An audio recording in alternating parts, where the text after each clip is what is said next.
Start them off. All right. Okay. All right. Hey, if she comes back, let her know we're not live streaming, we're recording now. Okay. All right. Are we airing audio live at all? All right. Good. We're just doing the game. Not yet. Or if you want to leave it in there, come get us any live. So we'll have video. We're just recording it, not live. So just like normal, just cool. So no radio again.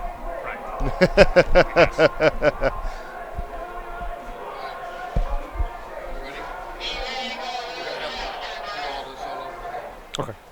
Copy that.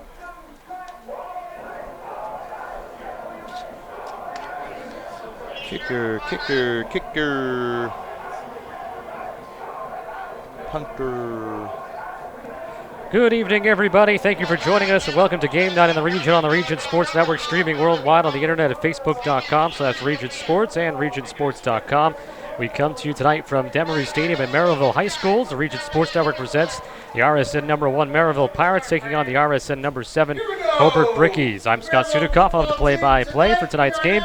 And joining me with the color analysis, making his RSN debut, is Doug Aschenbach. Good evening, Doug. Why don't you quickly run down your football background, especially here in the state of Indiana? Yeah, it's great to be here. Great to be a part of the team. Played back in 04 to 08 over at Griffith underneath Racky. Had a lot of playoff runs there. It was a lot of fun. Then I played over at Wabash College for a little bit. Came back home and coached over at Hammond Clark for a while. A few years over at East Chicago Central with Jay Novak. And now I'm here. It's a little bit different view, but I'm here. We want to welcome everyone to the Tech Tailgate Show, brought to you by Tech Credit Union. Let's talk about these two teams here today. First for Merrillville, they come in at 1-0 off a 47-21 victory over Andrean, and they trailed 21-13 in that game, scored 34 consecutive points to end up winning that game. An impressive performance from the Pirates last week. Yeah, it sure was. I mean, that second half was key. There was two big punt blocks for touchdowns, too, as well. And then Andrean threw 2 interceptions in their end zone, and it was really key to that last. And obviously we had a playmaker like Lavarian Logan over there really took over that game and helped them get to that dub. Yeah, he had 5 touchdowns in that contest. We'll be talking about him probably plenty here today. Hobart 0-1, coming off a 20-14 loss against Chesterton. And obviously somewhat of a rivalry game here, or is a rivalry game. Sort of been rekindled, actually. This is the 3rd consecutive year these two schools have played, but it had been since 2002 before these most recent years. And sure, you were part of some rivalries, and can you speak to sort of what rivalries mean in high school football? Absolutely. I mean, there's no feeling like a rivalry when you're playing the game. Obviously, it gets you hyped up a little bit more. You want to be, make your school proud. You want to go out there and fight, and you want to have a good game, and obviously come out with a win. So rivalry games are just a whole different feeling, whole different atmosphere. Captain's coming out right now, getting ready for the coin toss. And that'll give us a moment here to thank Toyota of Merrillville for sponsoring high school football right here on the Region Sports Network. And when you're looking for your next new or pre-owned vehicle, visit Toyota of Merrillville. Toyota of Merrillville, we make it easy. This is our Tech Tailgate Show, brought to you by Tech Credit Union.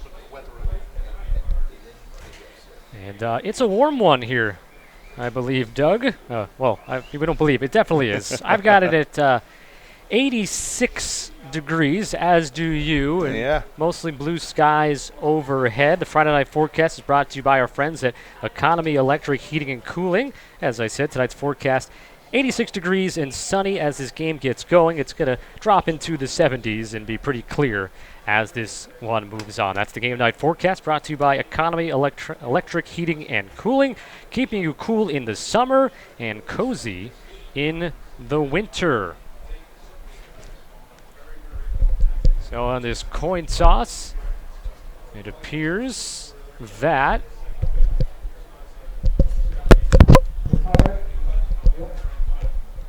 Merrillville won the toss. They are going to defer. So Merrillville will kick off, and Hobart will receive the opening kickoff in this contest. Yeah. handshakes at midfield, and we are moments away from this one getting underway. Scott Studikoff and Doug Aschenbaugh with you here on the Region Sports Network, the only game in town. Yeah, this is going to be an exciting one. I'm excited to see the linebacking crew for Hobart. How can they stop the big playmakers here? Can they limit those? Can they get some turnovers? It's going to be an exciting game about to get started.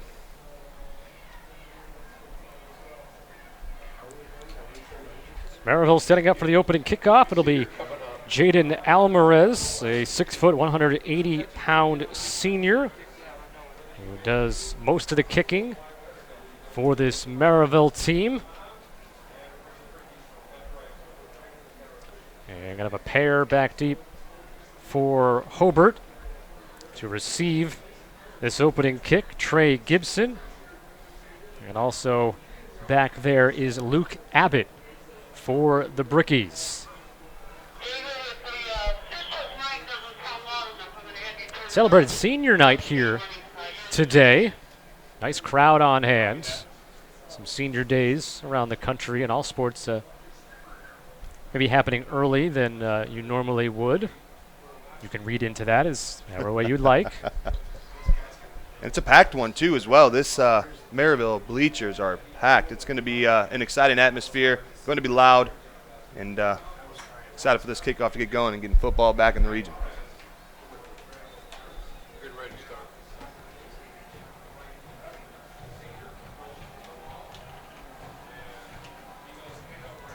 And the kickoff comes back to Gibson.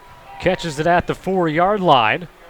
Tries to move up the hash marks and gets swarmed under at about the 12-yard line. So about an 8-yard kick return to begin this one. Good job special teams-wise by the Pirates on that kickoff coverage. Sure was, yeah. Trey Abron on that tackle down there. He came flying down and made that. Underneath the 20-yard line is always a good spot for the special teams. So it'll be 1st and 10, Hobart at the 12-yard line. Starting quarterback, the freshman, 6', 175-pounder, Noah Ehrlich, was 14 of 25 last week, 160 yards in the 20-14 loss against Chesterton. He'll start off in the shotgun with Trey Gibson to his left and 3 wide receivers in this opening play formation.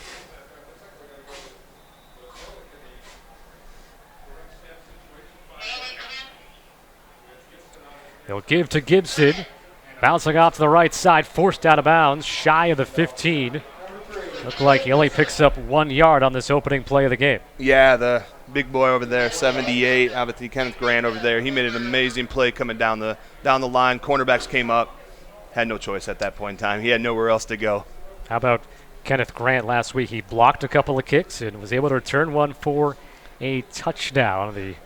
You can't miss him, number 78.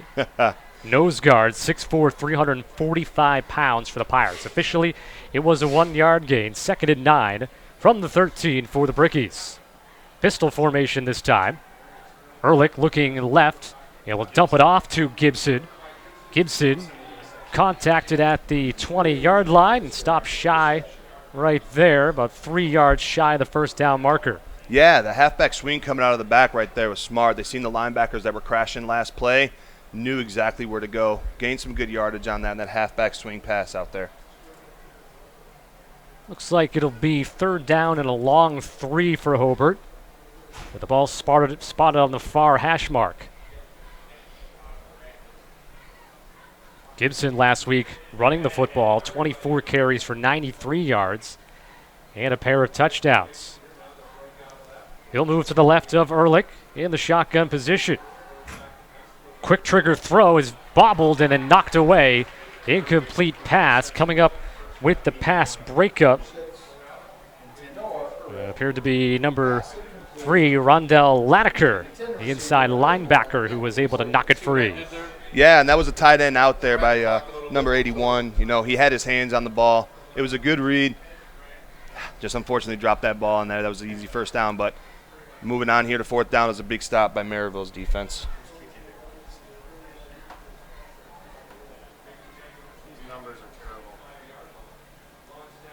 Mikey Jankovic is punting here from his own 5-yard line. Steps into it, almost got blocked, able to get it away. Takes a Hobart bounce into Merrillville territory and will be downed at the 45-yard line, and that's where the Pirates will have their first offensive possession of the evening here with 10:43 left to go in the opening quarter and no score just yet as the Pirates will come out on offense for the first time, and we'll get a look at starting quarterback Angel Nelson, 14 of 23 last week, 228 yards, 3 touchdown passes. And of course, Laverian Logan with the 3 running touchdowns and a couple receiving touchdowns as well. Number 4 with quarterback number 12 on your screen. Almost saw a little glimpse of last week there on that special teams. You got very close. I think that was Jakar Ward. Almost, it was. Number 17, Jakar Ward, who almost was able to block that punt. First and 10 for the Merrillville 45. Bad snap. And able to get rid of it quickly was Nelson, and completes the pass for a big yardage. Tyrese Frazier able to carry that on all the way down to the 27-yard line. A 28-yard gain off a play that was somewhat bumbled from the start. It was a quick snap, quick slant, got right over behind the linebackers. He put it right in over. Nice long gain. They run after catch. Frazier's second catch of the season. Now a handoff to Logan out of the pistol formation. Down to the 25-yard line. Gain of 2. It'll be second down and 8 for Merrillville. Yeah, that was a great play again. We talked about the linebackers earlier. They scraped, they filled the gap, and limited that playmaker that we've been talking about, number 4 over on Merrillville side. It was a great job of those linebacker crew right there. A no-huddle offense here from Merrillville. They look towards the sideline, get the play call, and before the next play here, it's already affecting Hobart. They are going to use a timeout. Less than 2 minutes into this game, 2 plays has brought Merrillville from their own 45 to the Hobart 25. We've got a timeout on the field. We'll step aside and be right back. You're watching Game Night on the Region Sports Network, the only game in town. Did you know? Wow, they'll prepare fresh fish while you wait. Did you know? They make over 40,000 donuts from scratch every week? Did you know? They offer 23 different deli platters for your party? Did you know? They have freshly chopped fajita mix ready to cook. Did you know? They have the best fried chicken in the area? Did you know? They offer our signature curbside service 14 hours a day. Strachan Van Til. Now you know. Scott Sudikoff, Doug Ashenbaugh back with you. Hobart utilizing a timeout here early in the first quarter. Got the 28-yard passing catch, Angel Nelson to Tyrese Frazier, then a 2-yard run by Laverian Logan has put Merrillville at 2nd and 8 at the Hobart 25-yard line. Once again, pistol formation. The turn and give to Logan. Sprints up the left side untouched until he gets to about the 16-yard line. And forced out of bounds there. Pickup of 9 and a Merrillville first down. Yeah, you had that pistol formation, as you said, with that zone, and Laverian Logan just knows how to read those gaps. He hit the outside, fouled his big boys up the field, got himself a first down, moving those chains. How's the blocking scheme go up front on a play like that? Absolutely. So you got your linemen that are basically going to be to their left on this play, right? You're going to hit your gap to your left, find the person that's there. Your running back's going to pitch right off of that, and whichever gap he sees, he's going for it. First and 10 from the 16-yard line. Same formation. Play action this time. Across over the middle. Bobbled and caught at the 5-yard line. Really nice pickup. Silas Mathis, who had a team-high 8 catches last week, including a 49-yard touchdown. Gives Merrillville a first and goal at the 5. Yeah, them linebackers came flying in. It was a great pickup by that left guard, James Veal. Picked up that blitzing linebacker, had a quick slant over the top. Wide open gap. It was a nice pitch and catch. So it's first and goal for the Pirates from the Hobart 5. At the full house look in the backfield there. Aaron Thompson lining up next to Nelson, and bad snap for the second time today. Starting center for the Pirates is Adonis Rogers, a junior. Also want to double check to make sure that's him under center. It is. So he's had a couple of issues with the exchange. It'll be a loss of only 1. And 2nd and goal from the 6. Again, the full house backfield. So now a man, Peyton Young, goes out wide. Give to Logan. Up the middle into the end zone. Touchdown, Merrillville. 6-yard run by Laverian Logan for his 4th rushing touchdown of the season. And what we've seen so far on these runs by Logan, he's not facing any contact, any pressure till he's well downhill. Yeah, he sure is. I mean, that's a big props over to the Merrillville Pirates offensive line. I mean, both left guard and left tackle, James Veal, Jalen Scoggins, massive hole. Opened it right up. They had the dive. Easy walk in there for Logan. Point after attempts. Coming up here from Jaden Alvarez. Looking to make it 7-0 Merrillville. And he does. So, 8:52 left to go in the first quarter. Merrillville, that first play, got a 28-yard pass down the field. It eventually ends on a 6-yard touchdown run by Laverian Logan. It's Merrillville 7, Hobart 0. You're watching Game Night on the Region Sports Network, the only game in town. Are you a steel hauler? Come work for Area Transportation. You must have a current valid Class A commercial driver's license and at least 1 year of recent verifiable steel hauling experience and at least 2 years of recent verifiable interstate experience operating a commercial motor vehicle. Hi, I'm Amanda, the driver recruiter at Area Transportation, where we pay more because we value our drivers. Call recruiting at 1-855-400-6939. That's 1-855-400-6939. 7-0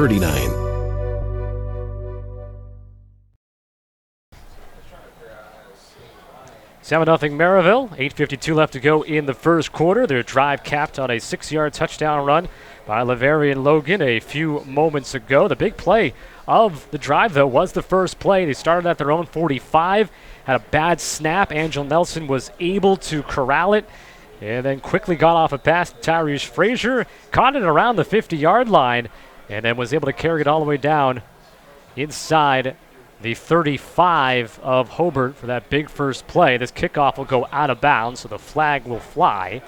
And Hobart will get much better starting field position than they did on their first time with the football here. Now, you're on the road. You've already seen Merrillville go 1 for 1 offensively.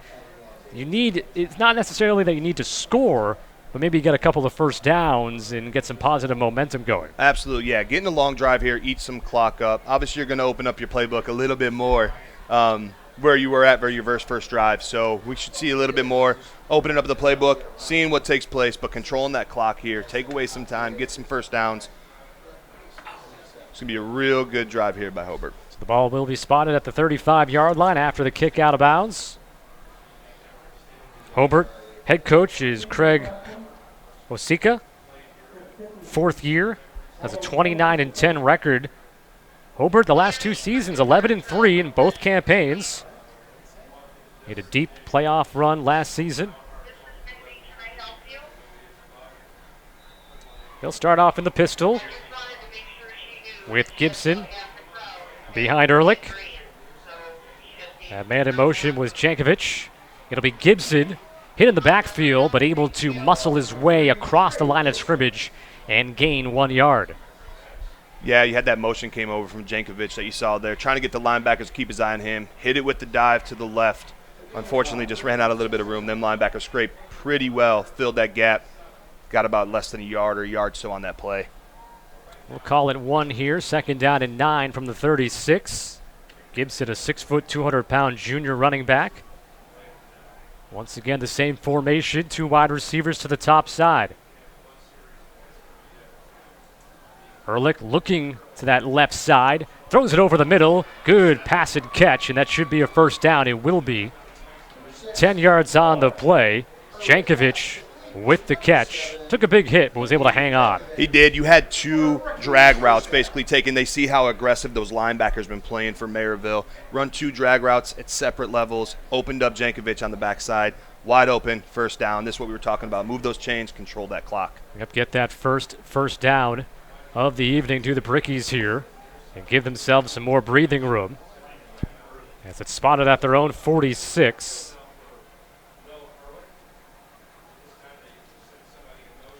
Two wide receivers.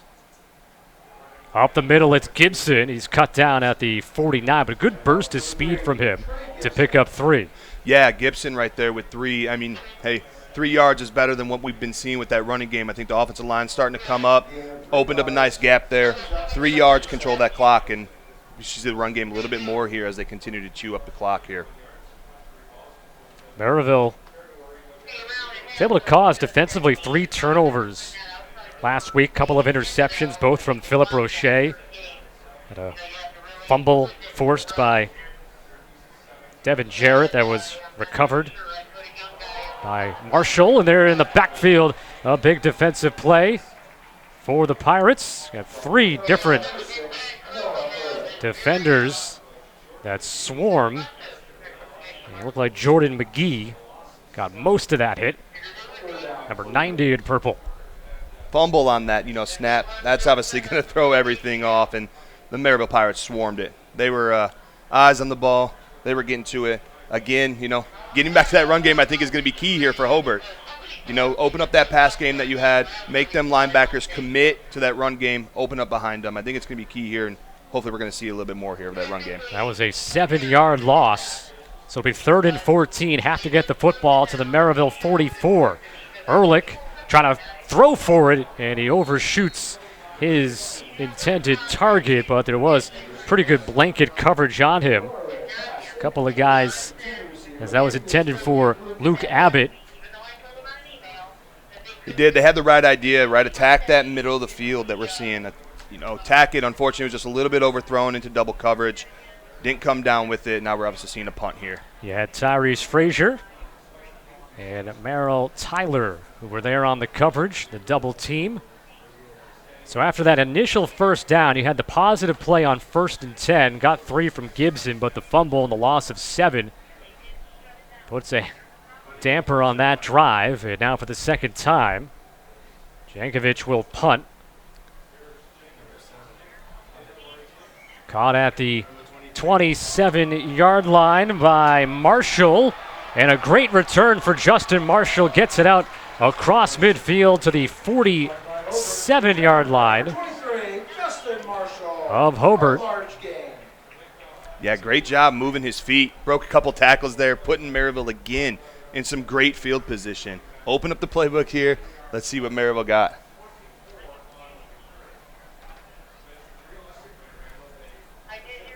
So it'll be the second offensive possession now for Merrillville. They started their first possession at their own 45. This time improved to the Hobart 47-yard line on top, 7-0. 6-yard touchdown run by Laverian Logan has the Pirates in front on this 85-degree sweaty night in Merrillville. Very sweaty night. And before our next play, we have a timeout called. Yeah, they came out in trips right there. So kind of excited to see what Merrillville does here with this trips formation. We'll find out when we come back. You're watching Game Night on the Region Sports Network, the only game in town. At Home Connection Realty, they take nothing for granted. They understand that clients are their biggest asset. For that reason, they stand by a pledge to offer exceptional service and to work diligently to earn the trust and respect of clients. Serving Lake, Porter, LaPorte, Newton, Jasper, and Stark counties, the door to Home Connection is always open. The number to call is 962-7677, and the website is homeconnectionrealty.com. Home Connection Realty, moving brickies for over 25 years. Scott Sudakoff, Doug Ashenbaugh back with you. Merrillville High School, 7-0 the Pirates on top of Hobart. Merrillville scoring on their opening offensive possession. Hobart went 3 and out their first time with the football. Got a single first down on their second possession that started at the 40 after the kickoff went out of bounds, but they stalled after a 7-yard loss on a fumbled snap. And now Merrillville back in business, 1st and 10 at the Hobart 47 after a nice punt return by Justin Marshall. Nelson, quick pass complete to Logan.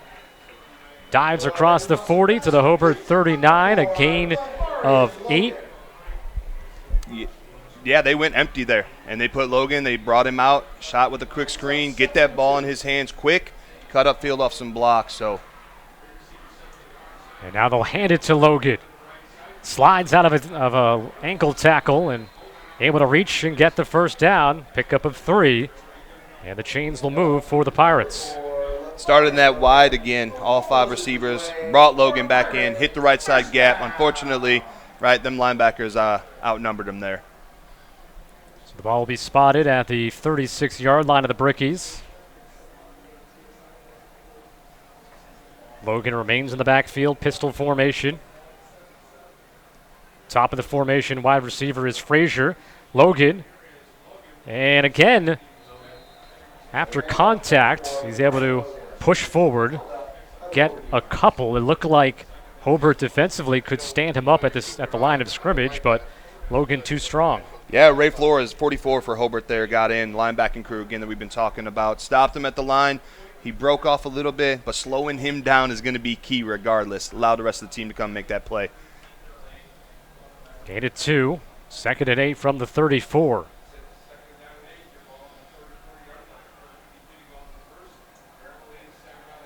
Hobart bringing a blitz. It's picked up nicely. Nelson, deep throw, end zone, and Mathis. Ooh, it's got the high jump for those types of plays. As you reach the state, what was the state finals of the high jump? He was the state qualifier, State qualifier.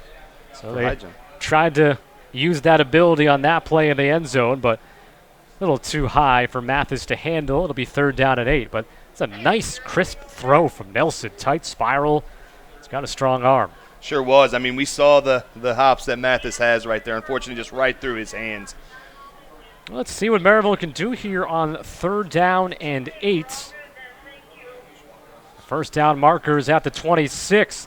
And Nelson gets it away before contact, finds a wide open man. Jakar Ward will sprint into the end zone, but there is a flag that was thrown, I believe.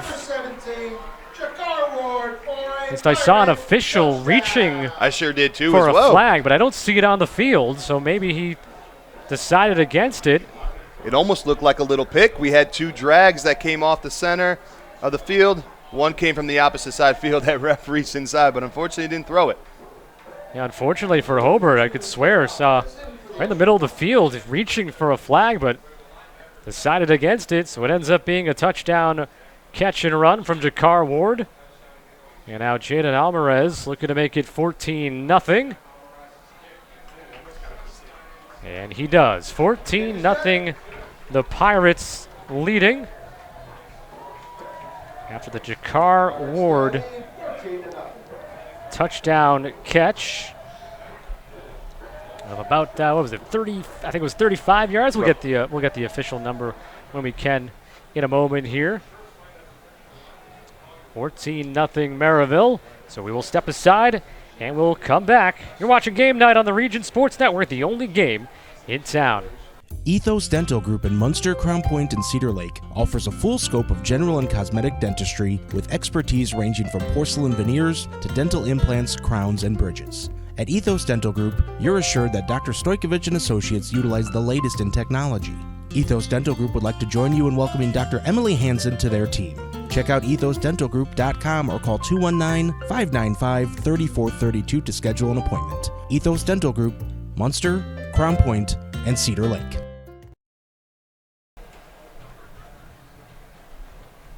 $14-0 Merrillville, a pair of first quarter touchdowns, 6-yard touchdown run by Laverian Logan and a 34-yard touchdown reception by Jakar Ward on a 3rd down and 8 play where Nelson had pressure coming right at him, stayed cool, dropped it off to the wide open man, Jakar Ward, who did the rest of it basically, I think it was untouched into the end zone, maybe got a fingertip on him inside the 5-yard line, but Merrillville offensively, Hobart has had no answer.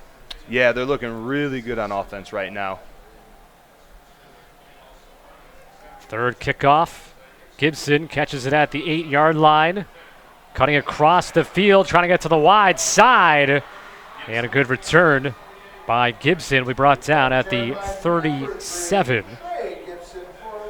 Yeah, good run by Trey Gibson there, putting his team in some good field position, even farther than last time. Seems like that special teams is heating up a little bit from that first one that we saw, and hopefully here we're going to see a little run, right? We talked about controlling the clock. Hobart really starting to gain some first downs, getting that momentum back. We should see some of that here on this drive now.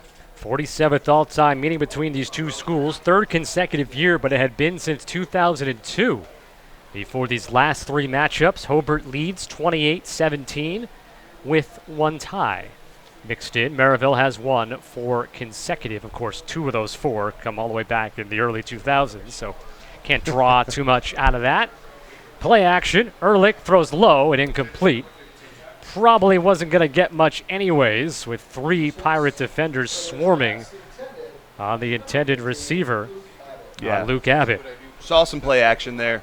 Looked like, quick get the ball into the wide receiver, let him make a play, right? I think the run game will also set that up for Hobart Brickies too as well. I think also not a bad throw by Ehrlich in the sense that he only put it where his receiver could catch it and most likely was going to be tackled right there on the spot, maybe for a half-a-yard gain. Very true. Ehrlich dropping back straight. And they'll get about a 5-yard gain there on the far side. Ehrlich getting some pressure there, staying calm. You could tell the wide receivers are trying right now. Hobart Brickies are going for the short game. Hit the curls, hit the flats, get the ball in the wide receiver's hands, try to make some plays. That was Braden Carlson who made the reception. Senior fullback / linebacker. Got 4, so it's 3rd and 6.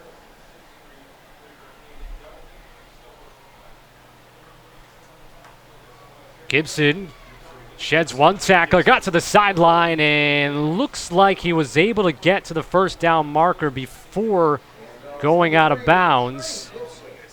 Trying to see where the spot is. Nope, they bring it back a full 2 yards, so he stepped out at the 45-yard line. It'll be 4th and 2, and Hobart is going to punt, so a tough break there. It looked as if Gibson had the step down the sideline. Yeah, it was there. You could tell Hobart's starting to see something from Merrillville on the outside. They attacked the outside both on their short game passing plus the runs we've seen. Might be starting to see something here, seeing Hobart come a little alive on this outside plays. Well, Marshall back to receive the punt from Merrillville, standing at about his own 25-yard line at a very nice return on the most recent punt. And we have a delay of game before the punt comes on Hobart. Not a huge deal with the ball at the 45-yard line, but on 4th and 2, I suppose if they had something in mind, it might not be happening now. Not anymore, unfortunately. Or it could be the reverse psychology part of it. Maybe there will be something going on now. So it'll be 4th and 7. The ball spotted at the 40. And Jankovic, the punter, standing at his own 26-yard line. And we'll step in a couple of yards to boot this one. But more flags. Was it another delay of game? Looks like a false start. False start this time. Here we go. Lulling them into a false sense of security before. Right. This plays big play here, right? We've been talking about field position, right? And Merrillville's field position. I don't think they've been on their side of the 50. It's been on Hobart's side only of the field. For one play. The initial play that they had on the 45 and then had the 28-yard gain on that first play. Marshall will let it bounce at the 38. Takes a Hobart hop and will be downed at the 32-yard line. And I think Jankovic realized last time, too, as well. Get that ball up high. Let his coverage team get down there. Do have a flag back, though, at the 44-yard line. A few yards away from the line of scrimmage. And let's see what our referee has for us on this one.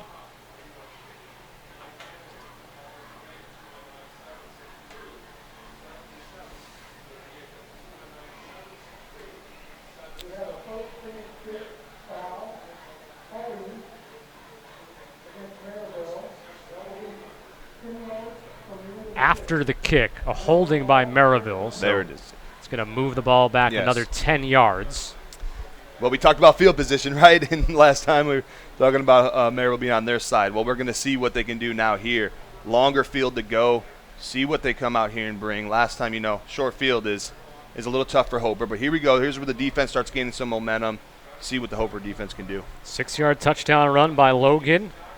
34-yard catch and run where about 25 yards of it was the run part. For the other touchdown by Jakar Ward for Merrillville. And now they're on offense for the third time. They will begin at their own 23-yard line, first down and 10.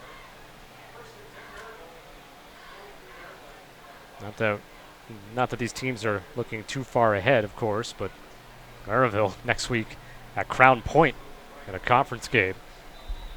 Anytime those two meet, it's always a good game. That'll be an exciting one as well. Hobart has one that's near and dear to your heart. They play at Griffith. They sure do. Next week. High pass caught by Mathis. Good job to go up and get it, as we have talked about. He has that strong ability. And that'll be a 12-yard catch and a first down. Yeah, Angel Nelson to, Mathis there. Again, getting that ball out quick. Had twins over here near to their sidelines. Wide receiver getting upfield, reading them blocks. It's been a repetitive thing we're seeing from Merrillville here. It's 86 degrees at game time. The sun has set.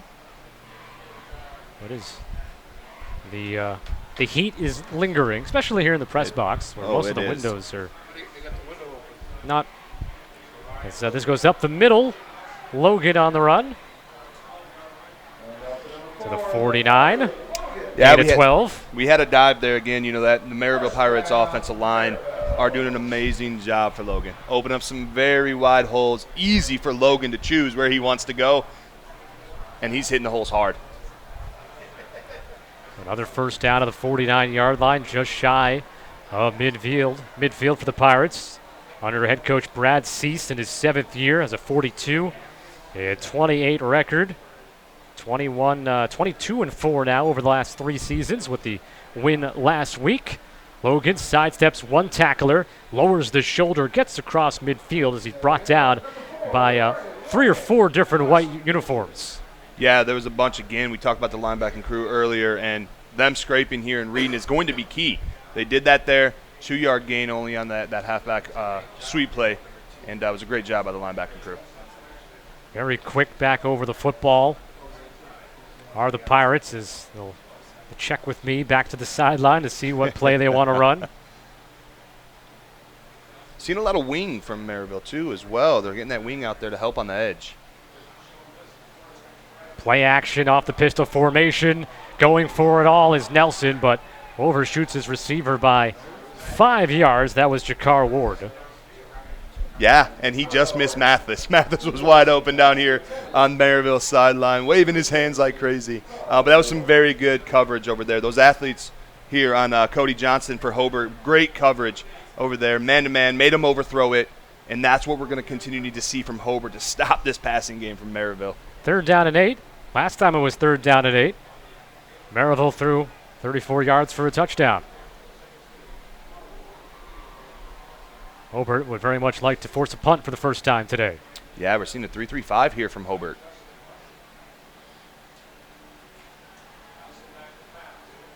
Nelson going for it all. The pass a little short. And there was some contact, but it looked as if, it was mostly uncatchable, and that the contact kind of happened because the throw was off target. So the receiver and the defensive back kind of came together there. Slightly underthrown, and that's why you've seen that. They both kind of made contact with each other there, and we saw that 3-3-5 from Hobart there, adding that extra. Yeah, what does that do? What does that do if it's a strange look for an offense? Of course, they know it's a passing down. They know they're going to go deep. They're going to put 5 defensive backs over there. It's going to have that over-the-top safety help. You saw it there, double coverage, underthrown. So Hobart is a little worried that they're going to go for it here, because this is what Merrillville has done. When they've punted, it's been the quarterback, Nelson, who has done the duties. This time it's going to bounce into the end zone. He actually ended up punting, I think it was 4 times. 3 times in last week's game, while the regular punter, Jaden Alvarez, who also the place kicker and the kickoff man didn't attempt any punts. It's always been that sort of punt look. So Hobart had to honor that, but they do get the touchback. They did, and a smart decision by Hobart. I mean, you're talking about where he's punting from. You've seen it win into the end zone.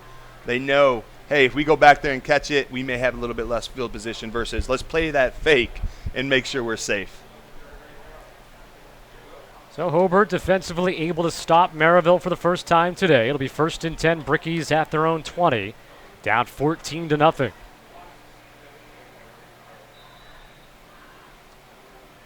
Ehrlich still the quarterback. Gibson behind him in the pistol formation. Turns and gives to Gibson. Gets contacted right at the 20 at the line of scrimmage, but is able to push ahead for a couple of yards on first down. And there's Kenneth Grant again. He was right there. He plugged that hole. I mean, he's been a monster on the defensive line. Through week one, here so far, really controlling his gap. Unfortunately, there was just nowhere to go for Gibson. Kenneth Grant eating that, gap up. And as an offense, it seems like you rarely are going to want to try to run up the middle like that. And I'd be staying away from Big Boy all night if it was me.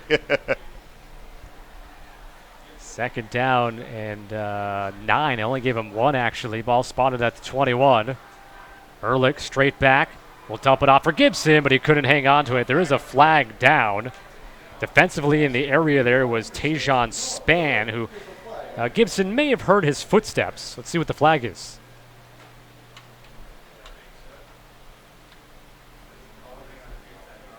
It's on Hobart, holding. So it's going to be 3rd down and 9. And Merrillville will accept the penalty, it appears, because they are moving back. Yeah, they had the twins there, too, as well. And then what they try to do is get that clear out, right? Run that outside receiver, clear him across the field, hit that quick 5-yard out, and try to get their athletes again to make that play and cut up the field. Unfortunately, we just had a miscatch. Follow all of tonight's Region Football scores live on the Strachan Van Til Hometown Scoreboard, streaming on Facebook.com/Region Sports and RegionSports.com. Strachan Van Til, your favorite Indiana-made grocery store. So it's 2nd down and 20 from the 10. Gonna hand it off to Gibson. Sprints out to the left side and will get back about 6 yards. Yeah, nice run off to the left, right? We just talked about running away from Kenneth Grant, and that's exactly where they did. He was still chasing him down, but that edge is what Hobart is starting to see that is opening up. Got a good amount of yards back here from that holding penalty. Probably only one more play here in this first quarter for Hobart with less than 30 seconds to go. And Merrillville on top by a pair of touchdowns. Got 6 to the 16. 3rd down and 14. First down markers at the 30. Hobart's not going to mess around here. Just going to hand it off. Don't want to make any mistakes that lead to a big play in the backfield potentially. Yeah, they're running with that twins right over here, trying to pull out that outside linebacker, get him out of the box, because you can tell Hobart is trying to hit that run game right now. And I think that's when we talked earlier, right? Running, controlling that clock is going to be key for them. That wraps up the first quarter of play. Merrillville 14, Hobart 0. You're watching Game Night on the Region Sports Network, the only game in town. For over 113 years, Burns Funeral Home and Crematory has been assisting families in their time of need. Serving Northwest Indiana, the staff at Burns Funeral Home and Crematory will help guide your family in creating a meaningful ceremony to honor the life and memory of a loved one. Whether it's a simple, elaborate, traditional, or unique service, the caring family at Burns Funeral Home and Crematory will tailor a ceremony to fit your needs. Visit them on the web at burnsfuneral.com or give them a call at 942-1117. Gen Z is a stall generation. The news says Gen Z is struggling.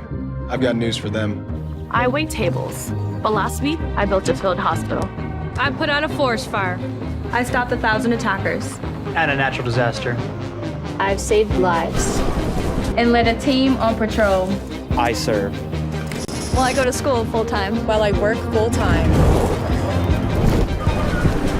The greater the challenge, the stronger we become.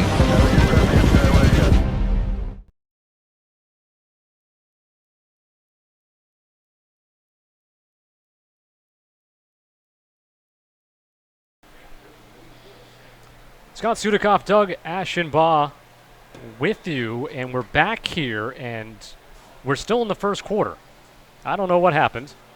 To be perfectly honest, we're still in the first quarter. We were just talking what we thought was the quarter break, and now we have the punt, and it's down at midfield, and now the first quarter's over? I think so. Something must have happened, or we got an issue there. Must have been a penalty or something, or a timeout. So, hey, let's take another timeout. Why don't we? Now the first quarter is over. It's 14-0. Merrillville leads Hobart. Don't forget, you're watching Game Night on the Region Sports Network, the only game in town. Family owned and operated since 1969, Holiday Rent-A-Car offers a wide variety of newer model cars, vans, and SUVs. Free local customer pickup and drop-offs are available. Debit cards are accepted. Restrictions apply. All rental cars are for sale. Financing is available. Located at 3709 West 37th Avenue in Hobart, Holiday Rent-A-Car is open Monday through Saturday, closed on Sundays. Call 219-942-8561 or visit them on the web at holidayrentacar.biz. Java Wave at your local Family Express is the perfect way to get your day started or keep you moving at any time. With 12 freshly ground bean-to-cup flavors to choose from, Java Wave at Family Express has just what you're looking for, whether it's hot or iced coffee. To see all of the delicious flavor options and to find a Family Express near you, log on to familyexpress.com/Java Wave. Now we're getting set for the second quarter. 14-0 Merrillville. 6-yard touchdown run in the first quarter by Laverian Logan and a 34-yard touchdown throw by Angel Nelson, caught by Jakar Ward. Pirates up 14-0, and they have the football at midfield. Switching ends of the field, now moving left to right across your screen. Scott Sudakoff, Doug Ashenbaugh with you, doing our best to fight through the heat. It's cooling down a little bit as we go here. It's as that sun goes down, getting right? better. You know what the worst part of it is, though? And I'm sure this is your first game officially. Is these headsets? Ooh, they make your head a little warm. They sure do. As Nelson throws on first down, nice throw, nice catch, and a nice hit. A gain of about 2. That was Mathis who caught it. Pitch and catch there again. 3 yards. That was an amazing play by the defensive back here for Hobart. Coming up, making that stick. Again, Merrillville's really trying to get their athletes the ball quick and let them go make plays. Got 2 on it, second down at 8. Nelson throws here to the near side, and coming around to make the catch was Tyrese Frazier, and he's off to the races, trying to sprint by the final 3 Hobart defenders down towards the pylon, and it looks like he was out of bounds. No, he got to the pylon for the touchdown. Oh, they gave it to him. That was great play there. I mean, again, Kenneth Grant, Theodore Sparks on that right side with Tyrese Frazier hitting that gap. It was wide open. Anybody could have ran through that one. That big credit to his offensive line. Hopefully Frazier goes over there and gives him a nice pat on the butt and tells him thank you. 48 yards. So both of the touchdown throws from Nelson. He's been getting a lot of yards after the catch, the good old-fashioned yak from Merrillville here today, and have a chance to go up 21-0. Yeah, again, we talked about that field position. Merrillville's been at their about 50-yard line other than one series. Point after is good, and that makes it 21-0. 48-yard catch and run by Tyrese Frazier. 21-0 Merrillville. You're watching Game Night on the Region Sports Network, the only game in town. Hi, I'm Crowell Company's Lantern Man. I'll cover your motorcycle. I'll be with you on the water. I'll be with you on the snow. I'll cover your insurance needs wherever you go. I'll be at Crowell Agency from 9 a.m. to 9 p.m. As Crowell Company's Lantern Man, I'm your insurance superhero. Crowell Companies, the insurance professionals in Highland, Merrillville, and Michigan City. 21-0 Merrillville, and Doug, we're seeing the explosive ability of the Merrillville offense with a 34-yard touchdown catch and emphasis on the run, Jakar Ward. And then just most recently, Tyrese Frazier with the 48-yard catch and run. And again, most of it coming after the catch. As Nelson's throws, they're inside 10 yards, and his receivers are doing most of the damage afterwards. Absolutely. You could tell there's a lot of athletes here, and they've been spreading it around. It's not just been one guy, like you said, Frazier, Logan, Ward. They're all making some plays, and it's about getting it to them quick and letting them be athletes on the field, and that's what we've been seeing here from Merrillville. This kickoff bounces to the 15-yard line. Gibson taking it on the run, and we'll move it ahead about 15 yards, just shy of the 30. At the 29-yard line, 51 seconds gone by in quarter number 2, and Merrillville has added a third touchdown to their tally, up 21-0. We have a player down for Merrillville. And we will take a break and come back and tell you more about it. Hopefully everything will be okay. You're watching Game Night on the Region Sports Network, the only game in town. Family owned and operated since 1969, Holiday Rent-A-Car offers a wide variety of newer model cars, vans, and SUVs. Free local customer pickup and drop-offs are available. Debit cards are accepted. Restrictions apply. All rental cars are for sale. Financing is available. Located at 3709 West 37th Avenue in Hobart, Holiday Rent-A-Car is open Monday through Saturday, closed on Sundays. Call 219-942-8561 or visit them on the web at holidayrentacar.biz. Player down here for Merrillville is Jakar Ward. It's 21-0. The Pirates on top of Hobart. He's getting back up on his feet and walking off under his own power. Don't know what happened, did not see, but obviously it's a good sign to see him up and walking to the sideline on his own. Jakar Ward, as we were just talking about, 34-yard touchdown reception on his stat sheet today. Yeah, I think the Merrillville Pirates are holding their breath a little bit there, seeing him down. You know, he's been a big part of the offense as well as special teams here. It's great to see him get back up, though, walk off the field on his own. Hobart will have the football at the 29-yard line in a moment here. First down and 10. Last couple of possessions, they've been able to get some forward momentum, get a couple of first downs, but then they start to stall around midfield, and it's getting to the point now where you need to make something happen before this one gets out of hand here with still 11:09 left to go in the second quarter, but you're down by 3 touchdowns. Absolutely. Penalties. Penalties been hurting them a little bit, pushing them back. They found a little action outside, and they realized spread them out, hit the outside. May see it here a little bit more on that drive. Again, it's really about controlling the clock. We need to see a strong drive here from Hobart. Continue to stay in this game and get some momentum building. Start off with a shotgun with Gibson to the left of the quarterback, Ehrlich. 3 wide receivers, 2 here to the near side. It'll be Gibson on the carry, bouncing it out right side. Gets across the 30. Picks up a couple. And it'll be second down and 8. Saw that Twins left, that stretch play again. We just talked about trying to hit that outside. They brought the pulling guard out there, hitting the DN. Unfortunately, that DN played an amazing job. Closed that gap down quick. 1 to 2 yard gain.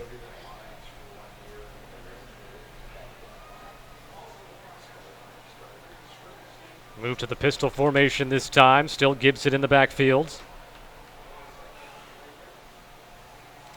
5-man rush by the Pirates. A free runner in, and Ehrlich got the pass away just in time to Gibson, who then stumbles across the 40 and is down at the 41-yard line. A pickup of 10 and a Hobart first down. I called it right there. 5 men coming in on the pass rush and had that free runner in, and Ehrlich right in the face of the trouble found his go-to guy, Gibson, who gets the 10-yard gain. Held his stance, made a good play, a good pass over to Gibson, broke a tackle, and that was key. Got him to that first down.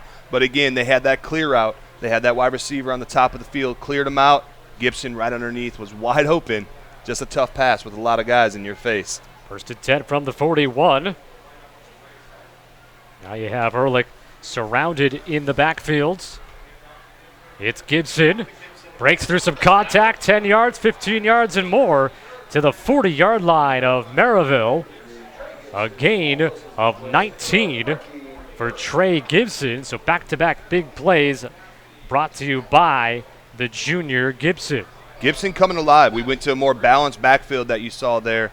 Lead block up that outside sweep play again that we're seeing, that stretch play. And they're finding a lot of success out there, hitting outside of the hashes rather than trying to run up the gut. Yeah, that was Bradley Gibson, who was lined up in the backfield.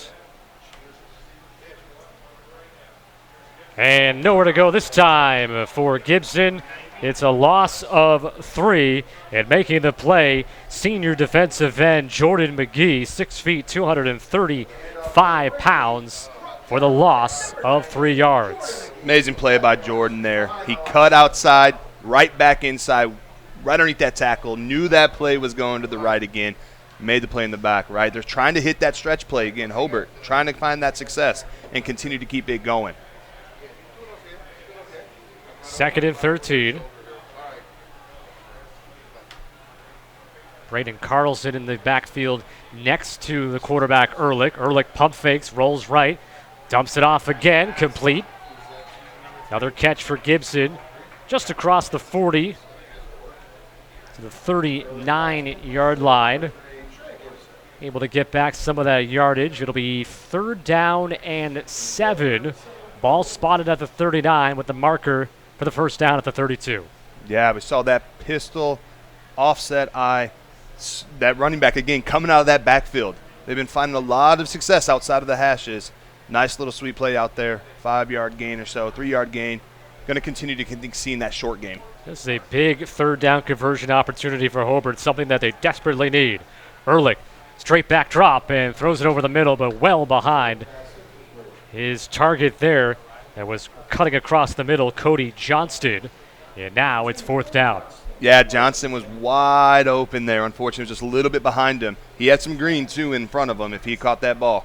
I want to thank Toyota of Merrillville for sponsoring high school football right here on the Region Sports Network. And when you're looking for your next new or pre-owned vehicle, visit Toyota of Merrillville. Toyota of Merrillville. We make it easy. And they're going to go for it here, 4th down. At least that's what they're lined up to do. They were 2 for 3 on 4th down last week against Chesterton. Trying to continue that success. Ehrlich throws it deep down over the middle. It's caught. They will have the first down and a lot more inside the 10-yard line. That is Cody Johnston this time able to hook up with his QB Noah Ehrlich, and a big play on 4th down for the Brickies. Outside the hashes for Hobart right now. They had that outside wide receiver run the curl right. Johnston went up the hash there, was wide open, made the safety pick and choose. Where are you going to go? Cody Johnston made a very big play here for the Hobart Brickies. Now in the red zone, hopefully you got some scoring position. All the way down to the 7-yard line. And now it's a situation. This is a situation where they desperately need to punch it in for a touchdown. Gibson bouncing left, tries to run over a tackler. He's somewhat able to get the ball to about the 2-yard line. He eventually was brought down by Tajon Spann. That stretch play we're seeing again from Hobart, hitting that outside. This has been working for them. Going to continue to see that, I think, for the rest of the night. 2nd and goal from the 2. Gibson trying to punch it in, lowers the shoulder, and doesn't look like he got in from our vantage point. Can't see to the bottom of the pile just yet. No signal either way, and that usually means that he's down inside the 1-yard line. Yeah, those were the 2 big boys, Kenneth Grant and, Jordan McGee in there. Very close, but stood strong. We'll call it the half-yard line. I think it's a little bit closer than that even. 3rd and goal. What do you do here if you're Hobart? If I'm Hobart, I'm sticking to my guns. I am trying to hit that stretch play. I'm trying to hit the outside, run away from them big boys inside for the Merrillville Pirates. Ehrlich gives to Gibson. Was going to follow Carlson. Instead, changes direction, cuts left, and gets into the end zone. Touchdown, Hobart, on the very short run by Trey Gibson.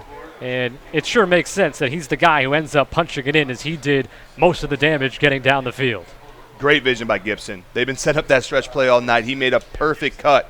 That Merrillville defense was flowing outside, knowing it was going to go. Put his foot in the ground, cut it upfield, got himself in the end zone, found himself a touchdown there. That was just a great way to finish a great drive by Hobart Brickies.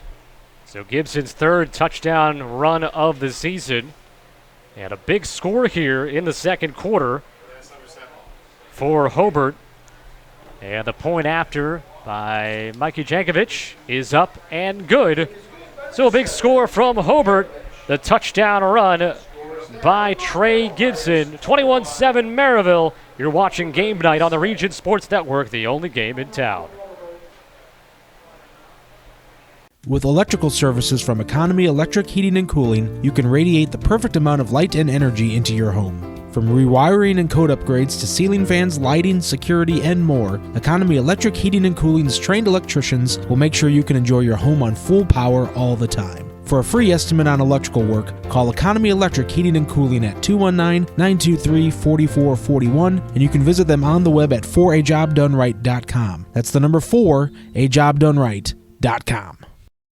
Tech Credit Union is the better option for personal and business banking. Buy a car, remodel your home, pay for an education, expand your business. Tech Credit Union can help you do these things and more. You'll enjoy the latest banking services, but without the cost of the big bank relationship. With branches throughout the region, fee-free ATMs nationwide, and online services, they're convenient too. Learn more at techcu.org. Contact any branch or call 800-276-TECH. Tech Credit Union is an equal opportunity lender and federally insured by the NCUA. 71-yard drive from Hobart culminates with a short touchdown run by Trey Gibson, but Gibson had a couple of plays. I have to give credit to the quarterback as well, Noah Ehrlich. Remember that third down play on their own side of the field, dumped it off to Gibson with pressure in his face. Was able to catch and run for a first down.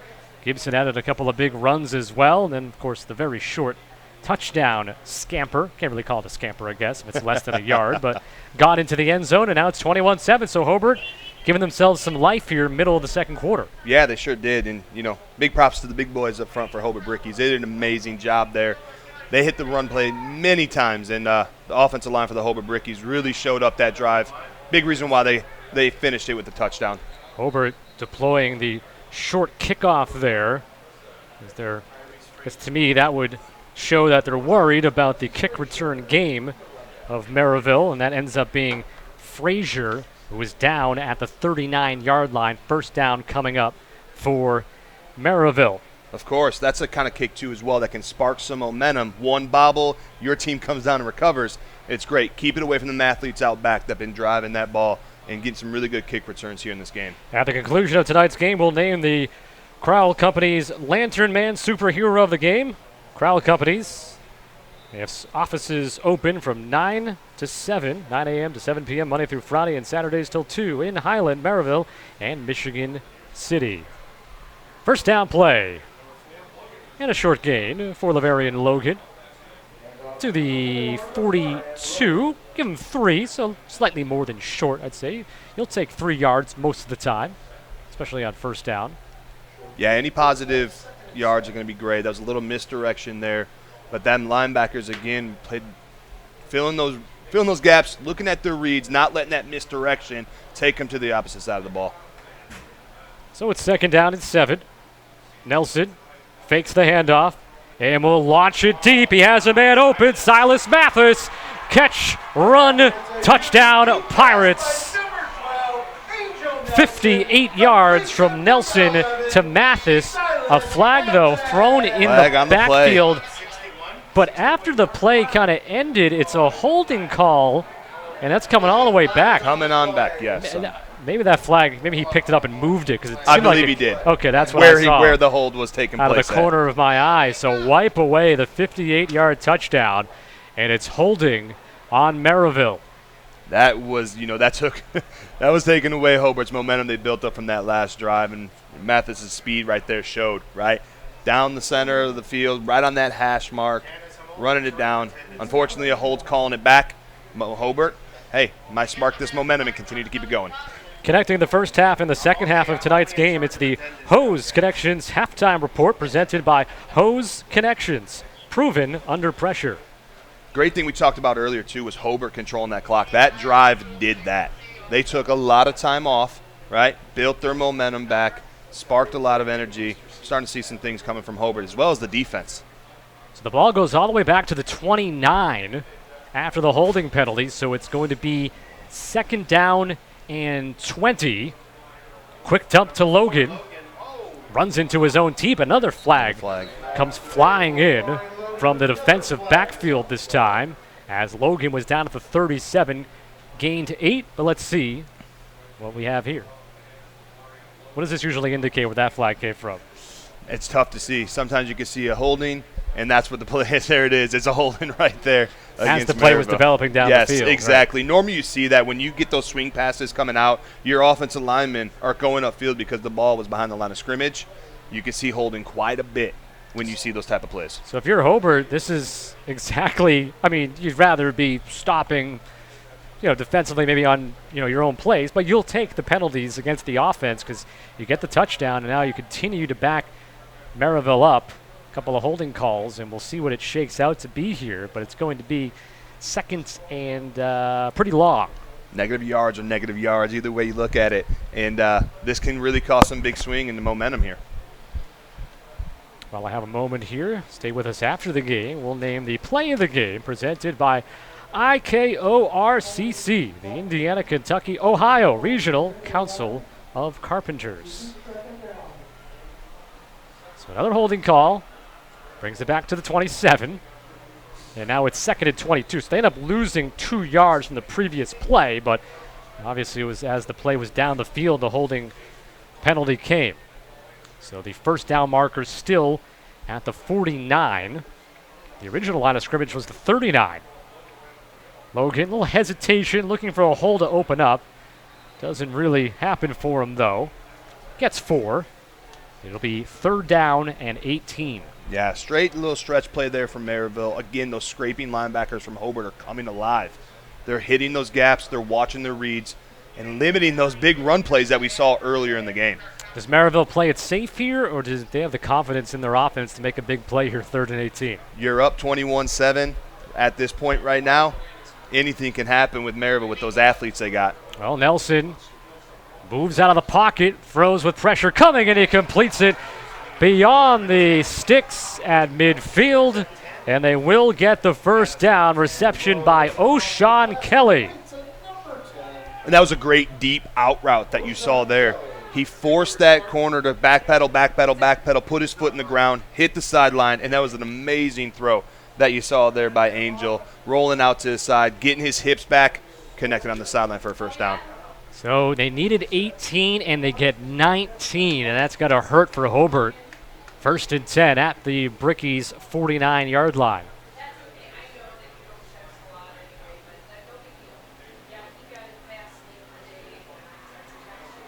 Give to Logan. Gets out of an ankle tackle. Moving towards this near sideline. Getting past the 40, inside the 35. And out of bounds at the 34-yard line. Pickup of 15. And just like that, Merrillville is rolling once again. The speed of Logan, that showed you, right? He was inside the tackles. He was able to plant his foot in the ground, get to the sideline. Unfortunately, a little bit quicker than that Hobart Brickie linebacker. Almost had him, but he got out of it, hit the sideline quick, and that speed really showed. The ball spotted at the 34-yard line, 1st and 10. Logan, a little hesitation. Ooh, gets twisted up there and tackled down at the 35-yard line. Happy to see Logan get right back up because I was watching that play through my binoculars and I saw his leg get twisted on the tackle. Kind of a normal tackle, but... Yeah, he was twisted up a little bit there. Again, all 3 linebackers there, Flores, Carlson, Miller, all met him at the hole right there. It was a straight little dive play. They tried to open up a gap. Was that, and do you have to... You have to maybe sell out on those types of plays defensively if you're Hobart, which could obviously leave them susceptible on the back end. Of course. Nelson, play action, end zone, Mathis, touchdown. Merrillville, 34 yards. This one will not be wiped away. No flags on the play. It seemed a couple of minutes ago, or 5 minutes ago, you had what we thought was going to be a 40-yard touchdown, more than that, down the field, but instead we get this one. Yeah, Mathis speed again out there. It was a little surprising to see Brickies go into man coverage over here against him, especially what we saw a few plays back deep, right? You would have figured, hey, throw the safety over it. Let's not leave him one-on-one on an island. But unfortunately, Mathis' speed right there got him in the end zone. Well, it's the second 34-yard touchdown touchdown throw by Nelson today. This one was more of his arm than the previous one for sure. He's made a couple of very good-looking throws down the field. They have a flag before the kick here. Yeah, he's had some very on-point throws. We've only seen maybe, one or two that have been overthrown. Outside of that, he's hitting his guys right in stride, right in chest, letting them go get the ball and make a play after.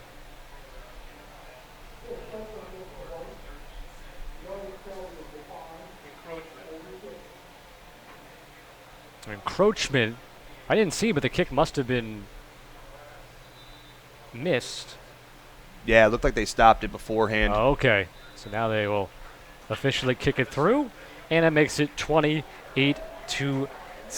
We got a timeout on the field with 3:46 left to go in the second quarter. Merrillville 28, Hobart 7. You're watching Game Night on the Region Sports Network, the only game in town. From schools to stadiums, hospitals and bridges, everywhere you look, union carpenters are building Indiana. With jobs and skilled trades in high demand, there's never been a better time to start building your future. As an apprentice, you'll earn a debt-free college degree, earn while you learn, and receive great benefits like healthcare and retirement. So what are you waiting for? Visit carpenters.com to learn more. Visit carpenters.com and start building your future today. Scott Sudikoff and Doug Ashenbaugh back with you. Merrillville High School, 3:46 left to go in the second quarter. Merrillville able to answer back, although they had some troubles with multiple holding calls that backed them up. They converted a 3rd down and 18 and sort of maybe could be a backbreaker for Hobart. At the conclusion of tonight's game, we'll name the Region Sports Network Blue Collar Player of the Game, brought to you by the Region Sports Network, the only game in town. But yeah, that's a tough one for Hobart to deal with, I would think. Of course. I mean, Angel Nelson made an amazing rollout, flipping the hips play. I believe it was to O'Shawn Kelly on that sideline. That got 19 on that 3rd and 18 play. That sparked that play, and it really brought some momentum and life back to the Merrillville Pirates on offense. Gibson catches that one on the run, able to spin out of one tackler, and then gets upended. And the ball, I believe, is loose at the 30-yard line. And Merrillville able to recover. It was Young who made the hit. What a hit. What a hit. He broke out of the tackle, and Peyton laid a nice hit there. And I think the ball came out. I don't know if they've called it yet, or it looks like it may be. Nope, they're going to keep it. They say the play was dead. Ball came out after. So Young with the hit nonetheless. And it's 1st and 10 for Hobart at their own 29-yard line. Starting to see that balanced backfield again, where they had a lot of success. Gibson to the left of Ehrlich.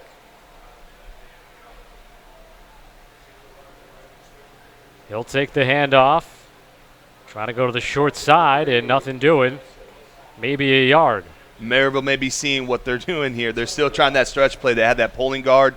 Lead block coming out of that backfield. Unfortunately, Merrillville was there this time, and they may be starting to catch on to exactly what Hobart Brickies were trying to do on that last drive.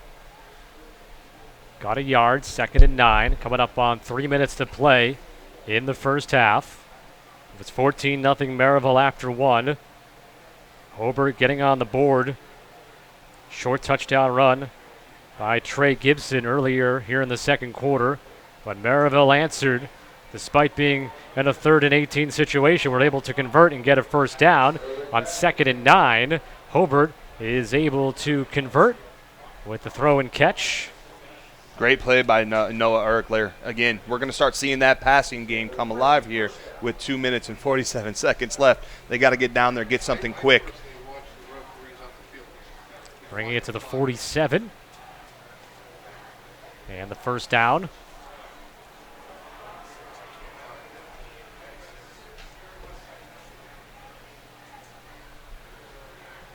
Ehrlich looking deep down the middle, but over his target by about 5 yards. Cody Johnston, who had a big reception back during the touchdown drive, could not reach that one. Johnston, again, coming down that hash is really where they're looking for in this pass game. And it's been open, right? They've been bringing that twins over here left, making sure that safety is biting more towards them, sending Cody down the hash. And he's been open. Unfortunately, that last play was just a little overthrown. If not, that would have been a nice gain here toward the end of the first half. So it'll be 2nd and 10. Remember, Hobart received the football to begin the game. So they definitely don't want to put this in a situation where Merrillville gets the ball back to end this quarter, and then they receive to begin the third, as we have a flag down just inside the line of scrimmage on this running play. One thing you don't want to see if it's Hobart Brickies, right, is that yellow on the field right now. And normally when you see those stretch plays and you get your big boy linemen going out on the sideline, sometimes you're going to see that going to be like a holding or something across those out on the sideline. See what the refs call here. And it is a holding. Sometimes the big boys are going out there trying to get them linebackers scraping, and that speed can be tough for them. And as Merrillville starting to catch on to those outside stretch plays from Hobart, you may start seeing it switch up a little bit here. So the football will come back to, I believe, the 37-yard line here and make it 2nd down and 20 for the Brickies. Number 7 in our RSN rankings. Merrillville, number 1.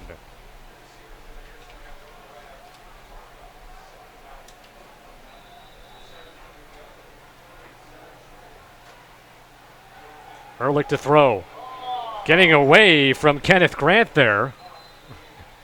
Who was diving down near his feet. You had 3 rides set that you had there. You knew it was going to be a passing down, and Kenneth Grant brought some heat. And he got it off just in time. But in them passing downs, you're going to start seeing some moves by Kenneth Grant. The reason why he's able to get in that backfield and disrupt these passes. Got a timeout called. We'll step aside. You're watching Game Night on the Region Sports Network, the only game in town. Ethos Dental Group in Munster, Crown Point, and Cedar Lake offers a full scope of general and cosmetic dentistry with expertise ranging from porcelain veneers to dental implants, crowns, and bridges. At Ethos Dental Group, you're assured that Dr. Stojkovic and Associates utilize the latest in technology.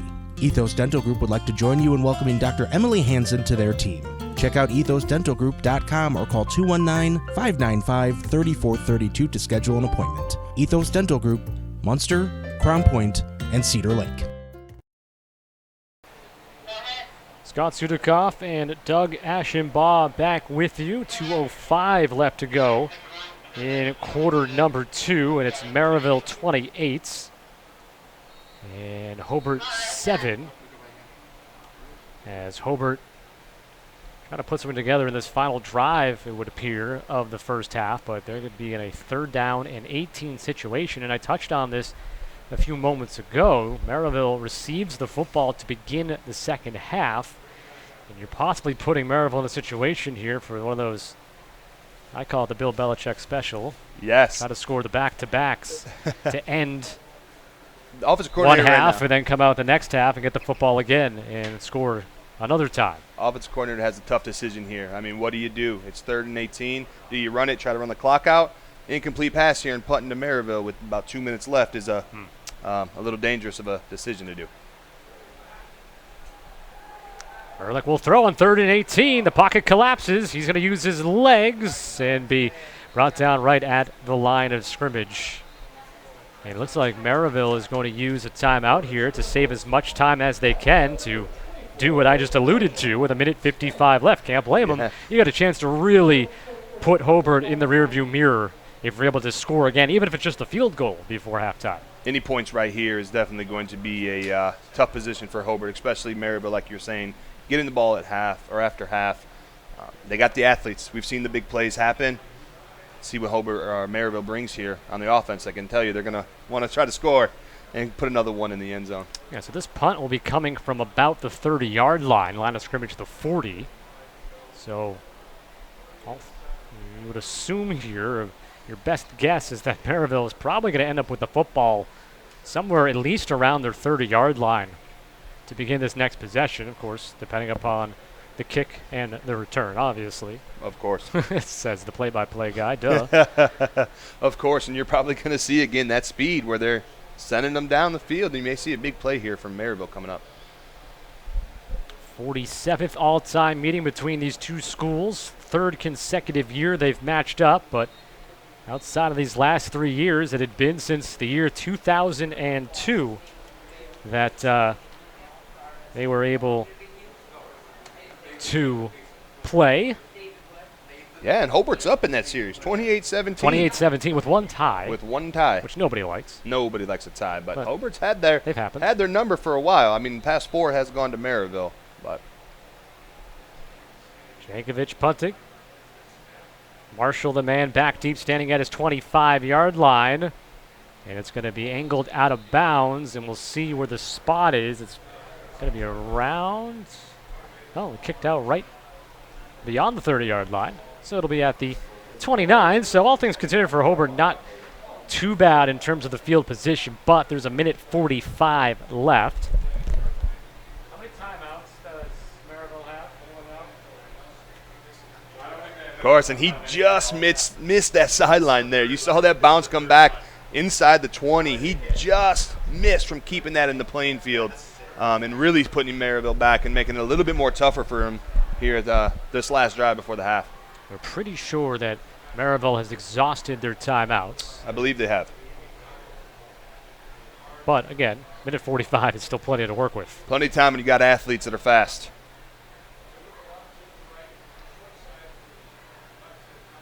Nelson to throw.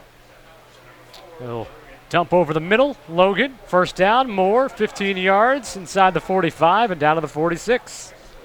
Great first play coming out of the gate there. They're probably thinking, hey, play deep, play deep.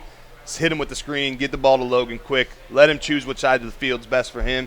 Had a nice gain there. Yeah, it's a tough situation defensively for Hobart because you've seen the ability to not only throw it deep, but there's also been the ability to dump it off short and get the long yards after catch. They have some really good quickness, and they're spreading it out. Many athletes on this team that are getting the ball, touching the ball, and making things happen. First and 10 from the 46. Empty backfield for Nelson. Has time in the pocket. Completes it again to Logan. He's on the run. Cuts into off a tackle and then stumbles down as he's brought down by number 20 there for Hobart, Gavin Miller. But Logan, 2 plays, and it's down to the 33-yard line of Hobart. And it only took 21 seconds. It did. That's tough on the linebackers for Hobart. When you're in that empty set and you're putting Logan split out and he's dragging across the field, that's a tough play for your linebacker to try to cover that. And we've seen that there, and that was a long gain for Logan. Logan already has a 6-yard touchdown run. Jakar Ward has a 34-yard touchdown catch. Tyrese Frazier has a 48-yard touchdown catch. Silas Mathis has a 34-yard touchdown reception. And this is a catch by O'Shawn Kelly for the second time today. Brings the football down near the 15. Yeah, he's livening it up too as well in the offense here for Merrillville. Made some very good on the sidelines. He's roll-out plays, catching him on the sidelines, keeping his toes in bounds, and then getting out and stopping the clock. Just inside a minute. With the score in favor of Merrillville, 28-7. Hobart's got to try to keep it to a field goal here from them. Big defensive stance right here. Minimize it to a field goal attempt. This would be key and let them roll into the halftime with some momentum. Nelson looking right, fakes, and then gets swallowed up by 3 Bricky defenders for the sack.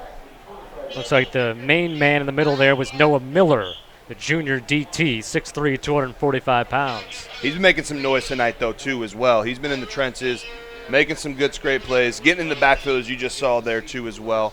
Having a nice night. 7-yard loss on the sack, and now we got an incomplete pass. One of the first passes that can be truly off target here for Nelson. Now, of course, passes that are thrown 5 yards long are off target, but Nelson's been on point tonight. The first time that he's really been off on one of his throws, maybe the second time. He has there. And this is where we talked about it. I mean, 3rd and 15, 3rd and long. Hobart needed to get that field goal attempt versus that touchdown. They're doing a great job right now. 3rd and 15. Ball is at the 22-yard line officially. Can get a first down at the 7 with 32 seconds left in the first half. Empty for Nelson. Down deep over the middle and dropped on a diving attempt. That was Marshall. Justin Marshall almost had the diving touchdown reception.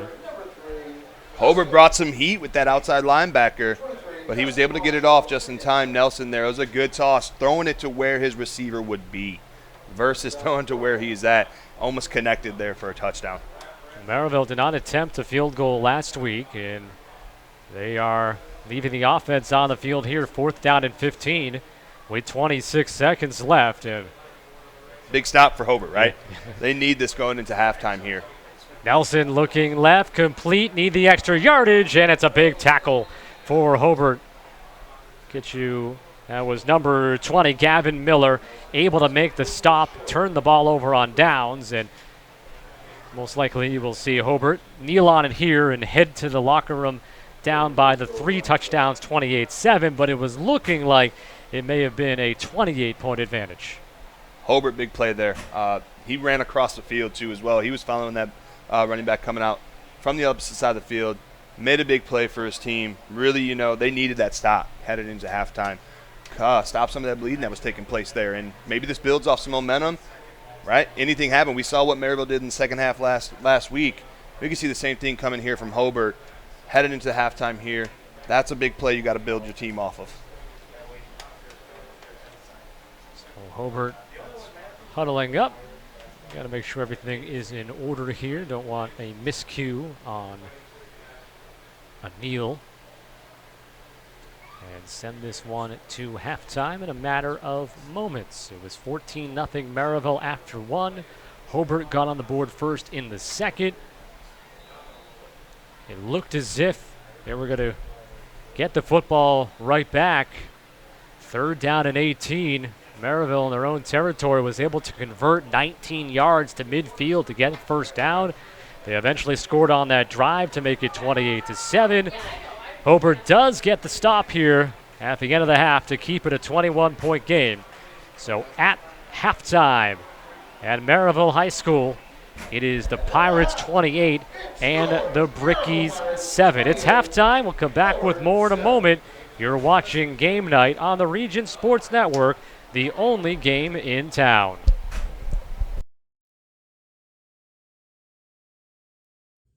Hi, David Taylor here with Century 21 Affiliated. I'm excited to tell you about my brand new listing at 7549 Mary Kay Court here in Winfield, Indiana, Crown Point.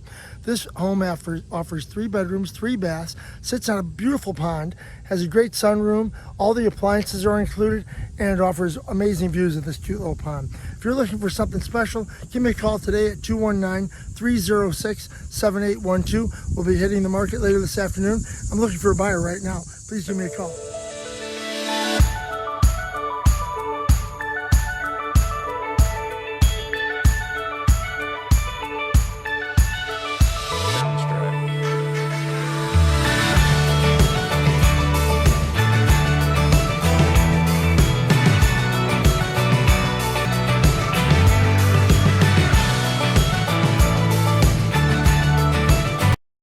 The team of sports medicine experts at Orthopedic Specialists of Northwest Indiana is committed to getting athletes back in the game, with a focus on not only helping patients recover from injuries, but helping improve athletic performance to prevent injuries. Orthopedic Specialists provides the most advanced, comprehensive care to their patients. To learn more about all Orthopedic Specialists can do to help rehab and prevent athletic injuries, visit them on the web at osni.org or call them at 219-923-3300. Orthopedic Specialists of Northwest Indiana, providing world-class care to Northwest Indiana for over 20 years. For over 113 years, Burns Funeral Home and Crematory has been assisting families in their time of need. Serving Northwest Indiana, the staff at Burns Funeral Home and Crematory will help guide your family in creating a meaningful ceremony to honor the life and memory of a loved one. Whether it's a simple, elaborate, traditional, or unique service, the caring family at Burns Funeral Home and Crematory will tailor a ceremony to fit your needs. Visit them on the web at burnsfuneral.com or give them a call at 942-1117.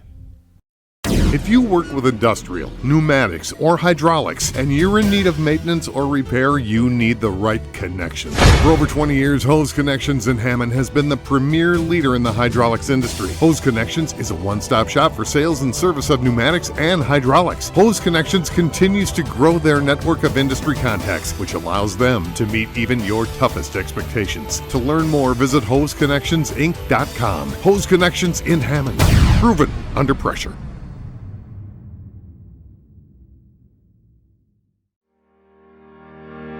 At Toyota of Merrillville, we take pride in being a one-stop shop for anything Toyota related.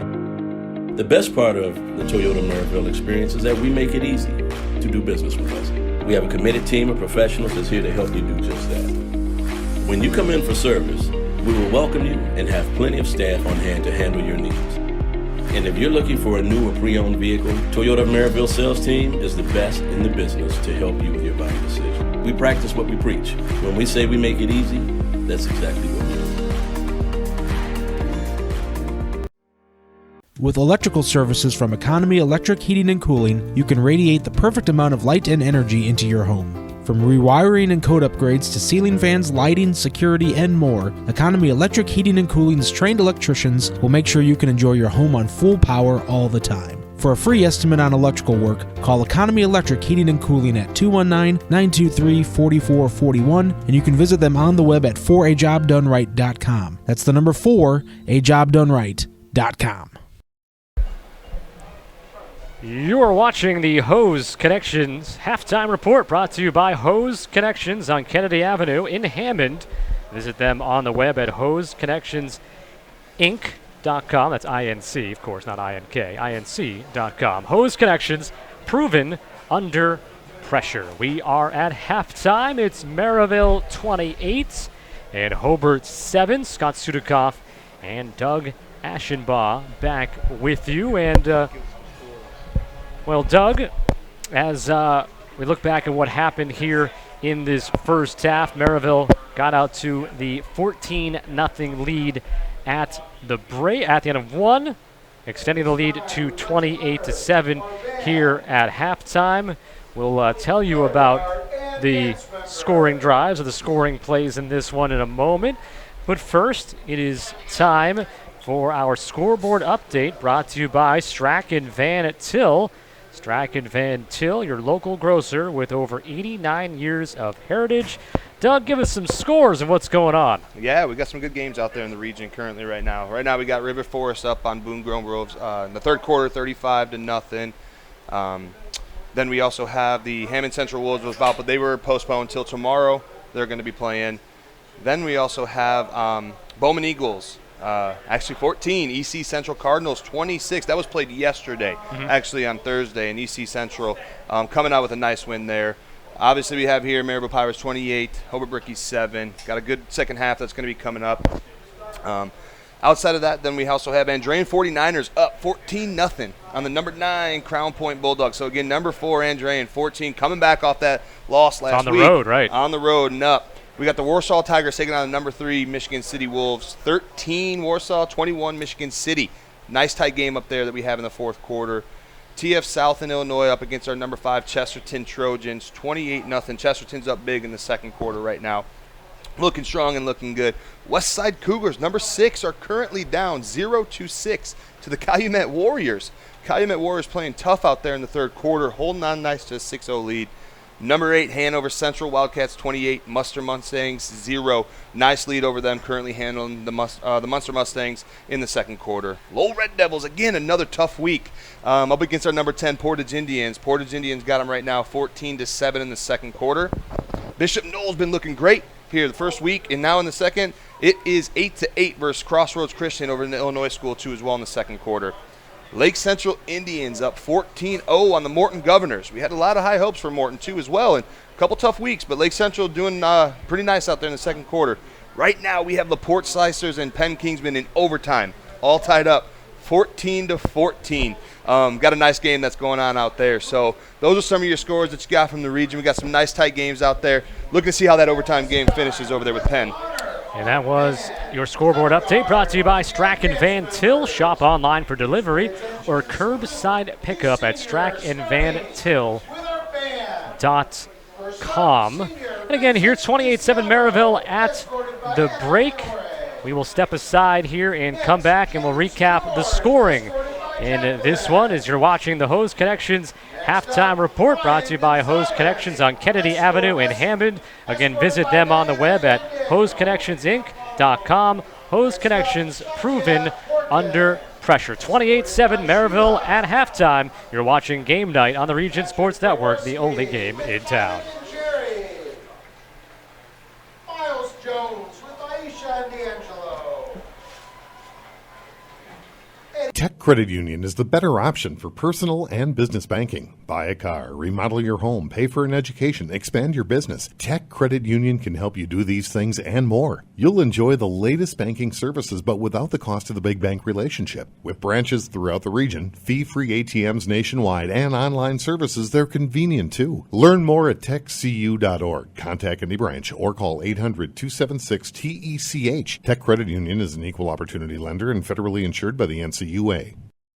Family owned and operated since 1969, Holiday Rent-A-Car offers a wide variety of newer model cars, vans, and SUVs. Free local customer pickup and drop-offs are available. Debit cards are accepted. Restrictions apply. All rental cars are for sale. Financing is available. Located at 3709 West 37th Avenue in Hobart, Holiday Rent-A-Car is open Monday through Saturday, closed on Sundays. Call 219-942-8561 or visit them on the web at holidayrentacar.biz.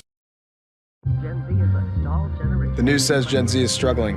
I've got news for them. I wait tables, but last week I built a field hospital. I put out a forest fire. I stopped 1,000 attackers. And a natural disaster. I've saved lives and led a team on patrol. I serve. Well, I go to school full-time. While I work full-time. The greater the challenge, the stronger we become. Did you know? They decorate over 210,000 cakes a year. Did you know? Their butcher will cut your meat your way. Did you know? They have trained floral designers in store. Did you know? They will make your wedding cake. Did you know? They have a variety of deli bakeable entrees. Did you know? Their online app has coupons and so much more. Who does that? Strachan Van Til. Now you know. Welcome back to the Hose Connections halftime report brought to you by Hose Connections on Kennedy Avenue in Hammond. Visit them on the web at hoseconnectionsinc.com. Hose Connections, proven under pressure. Merrillville 28, Hobart 7 here at halftime. Scott Sudakoff and Doug Ashenbaugh with you. And Doug, let's talk about how we got to this 28-7 score. It started off Hobart, the football first. They went 3 and out. Merrillville had their first drive. They began at their own 45-yard line, and within 2 plays, they were inside the Hobart 30. And eventually ended with a 6-yard touchdown run by Laverian Logan. And right off the bat, Merrillville showed how quick their offense can strike. Absolutely. Everybody knew, right? Logan had a big week last week. And I think that, Hobart came out wanting to stop that. And Merrillville's been doing a great job spreading that ball around, getting the ball into many athletes that they have, and the big plays.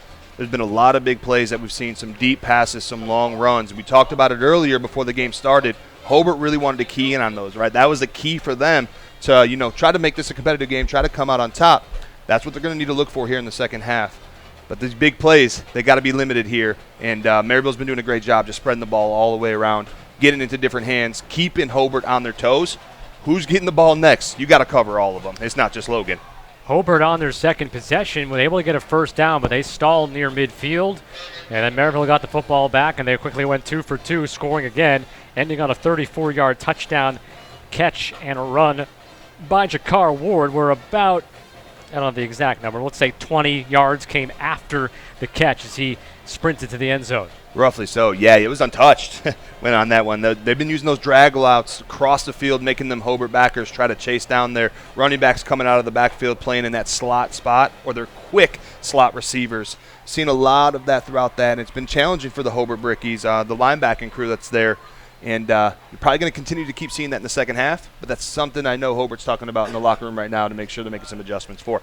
Second quarter was more of the same for Merrillville, 48-yard touchdown catch and run. And again, I keep mentioning the run part, Tyrese Frazier, because again, most of that damage was done yards after catch as Frazier was able to race down here the near side, moving left to right, and just get inside the pylon for a 48-yard touchdown. Another big play from the Merrillville offense. Yeah, when you turn and catch and you see a lot of field in front of you, that is a wide receiver's dream, and that's what he saw. He had a lot of green in front of him. He was able to pick and choose where he wanted to go, made a couple people miss, found himself in the end zone there for the great, nice 48-yard touchdown. But Hobart offensively, they were slowly building, and they finally started to find a combination that worked, and it ended up with a pretty long touchdown drive, 71 yards. Hobart ended up having a touchdown drive, ended with a short touchdown run by Trey Gibson, but remember he had a big third down catch on 3rd and 8 to get a first down, had a long run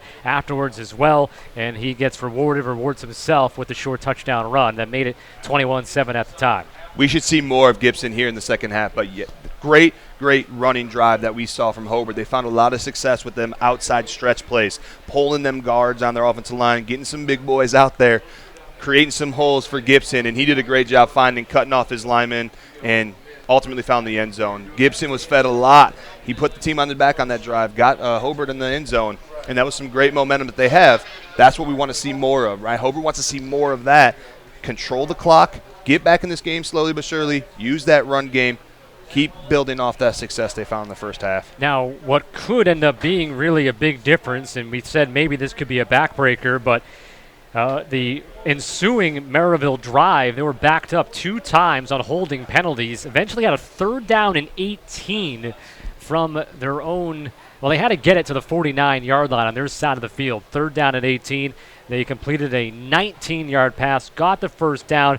Few plays later, 34-yard touchdown throw. Silas Mathis with the catch, and this one was more of a throw from quarterback Angel Nelson. Mathis doing the job at the end, and 28-7, that made it.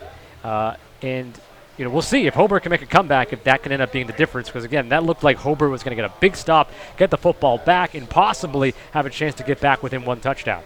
Limiting those big plays. That is where it's at. Mathis had some speed. He's been showing it all night. He capped it on that, 24-yard pass down here on the edge of the sideline, and that's where Hobart wants to minimize those here in the second half. Get yourself back in the game. Maybe stop going away from man so much, right? Stop putting them on the one-on-one islands. Maybe get some self-help. They saw a lot of success when they were running that 3-3-5, bringing that extra defensive back over there, right? He's able to float and help wherever the wide receiver's getting behind a cornerback. He can float over wherever it is. Having that middle safety help was key for Hobart. You saw them start going away from the pass, started running a little bit more. Hobart wants them to run. Hobart can play up front in the box and stop the run. That's where Hobart wants to go to the second half. Now, as the half ended, Hobart did get a very big stop. Merrillville went for it, 4th down and 15 inside their own 25-yard line, and it was a big tackle in open field by Gavin Miller, turned the ball over on down, so it looked as if Merrillville may be driving in to make it 35-7. It stays 28-7. Merrillville, though, will get the football to begin the 3rd quarter of play. So the second half is just a couple of minutes away, so we'll step aside here on the Hose Connections Halftime Report and come back in a couple of minutes. You're watching Game Night on the Region Sports Network, the only game in town.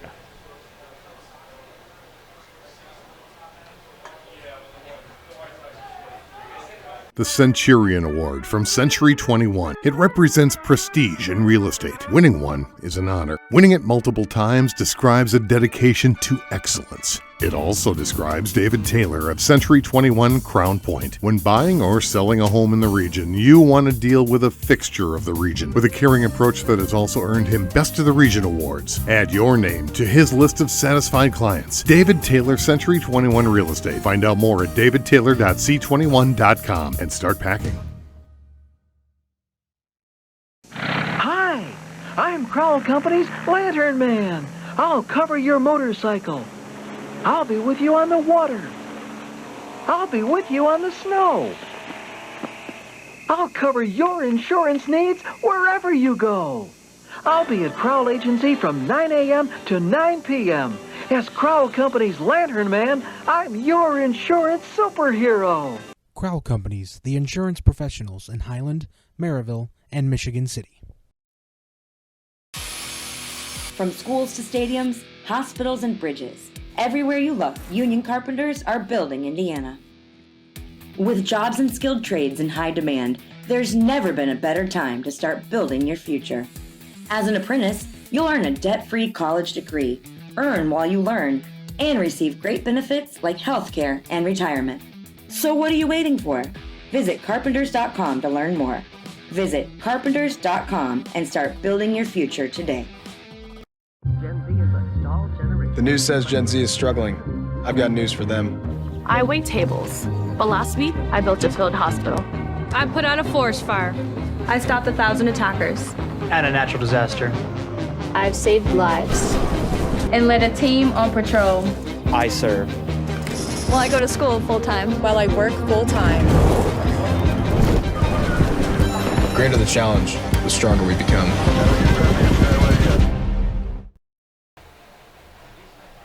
We are wrapping up the Hose Connections halftime report, brought to you by Hose Connections on Kennedy Avenue in Hammond. Visit them on the web, the World Wide Web, at hoseconnectionsinc.com. Hose Connections, proven under pressure. Scott Sudikoff, Doug Ashenbaugh with you. We have another scoreboard update brought to you by Strack and Van Til. Strack and Van Til, your favorite Indiana-made grocery store. Doug? Exciting game out in Penn. We talked about they were heading to overtime against LaPorte Slicers. LaPorte Slicers pulled this one out in overtime, 21-14 over the Penn's Kingmen on the road. What a game by LaPorte there. Penn, back-to-back. Tough games, dropping them back-to-back, but overtime thriller, and LaPorte comes out on top. All right, speaking of playing on the road, Hobart down 28-7. From what you saw in the first half, and what do you think they learned and are now going to put forth here in the second half to try and make this 3-touchdown comeback? Merrillville's going to play outside. They know they had some success in the stretch. They went into the locker room probably talking about what can we do now, and I think it's the middle of the field passing. We saw Cody Johnson down the middle open quite a bit, and I think that exploited a little bit of the Merrillville defensive backs, and I think you're going to see a little bit more of that passing catch to Cody Johnson, and we're going to see a little bit of success there. Merrillville's going to take away that outside, right? Continue to play their game on offense, but taking that away from outside is going to put Hobart in a spot where, hey, did the adjustments work? Did we have the right adjustments at halftime? We'll see it here soon. Yeah, I would think for Merrillville, especially offensively, you're not really going to change your game plan too much unless we get to a point where the game is well out of hand. But you would think, especially this next possession, they'll have the football to begin the third quarter, that nothing is going to change. They'll react if Hobart makes some difference in their defensive strategy. Absolutely. Keep getting your receivers, keep getting the athletes the ball, let them be in open field and make some plays. We've been seeing it all night. Use your speed, use the sidelines. We're going to continue to keep seeing more of that from Merrillville. Sprinkle in a little bit of run to control that clock, like you said, if it does get a little bit out of hand here in the second half. But most of the time, we should be seeing some high-action passing coming out of the Merrillville Pirate huddle. Well, we want to thank Toyota of Merrillville for sponsoring high school football right here on the Region Sports Network. And when you're looking for your next new or pre-owned vehicle, visit Toyota of Merrillville. Toyota of Merrillville, we make it easy. They decided to add 3 more minutes to halftime here, so we thought we were heading towards the second half. We will maybe throw in another extra break here, and then we'll come back and have the second half. Sounds good. Doug and I are ready for more football action. It's coming your way in a couple of moments here. You're watching Game Night on the Region Sports Network, the only game in town. Tech Credit Union is the better option for personal and business banking. Buy a car, remodel your home, pay for an education, expand your business. Tech Credit Union can help you do these things and more. You'll enjoy the latest banking services, but without the cost of the big bank relationship. With branches throughout the region, fee-free ATMs nationwide, and online services, they're convenient too. Learn more at techcu.org. Contact any branch or call 800-276-TECH. Tech Credit Union is an equal opportunity lender and federally insured by the NCUA. It's been said that one man's junk is another man's treasure. But at Total Disposal, your junk is our junk. Think of Total Disposal as that key player that has several options: commercial, residential, or hand off your junk at our Blaine Street Partners transfer station. Total Disposal is more than a service provider. We are an innovator for a sustainable tomorrow, well beyond the curb. For a complete list of services, go to TotalDisposal.com. Honesty and dependability, that's the Total Disposal promise. The team of sports medicine experts at Orthopedic Specialists of Northwest Indiana is committed to getting athletes back in the game, with a focus on not only helping patients recover from injuries, but helping improve athletic performance to prevent injuries. Orthopedic Specialists provides the most advanced, comprehensive care to their patients. To learn more about all orthopedic specialists can do to help rehab and prevent athletic injuries, visit them on the web at osni.org or call them at 219-923-3300. Orthopedic Specialists of Northwest Indiana, providing world-class care to Northwest Indiana for over 20 years. All right, we are back, and the second half is moments away from beginning. 28-7, Merrillville on top of Hobart. Merrillville next Friday, they play a conference game, the Duneland Conference, against Crown Point on the road. Hobart on the road as well. They will play at Griffith. Both games next Friday on their early season schedule here. Griffith's been looking good this year. I know they're up 7-0 right now, too, as well against South Central. Been playing tough. That defense over at Griffith looks pretty good. Should be a nice little matchup, Hobart-Griffith. Bringing back some rivalry. I can tell you about the rivalry with Hobart and Griffith is very strong. Very, very strong rivalry between the two teams. And Merrillville's got a great test against Crown Point. It's going to be a nice big boy matchup next week. So as we've talked about, Merrillville received the football to begin the second half.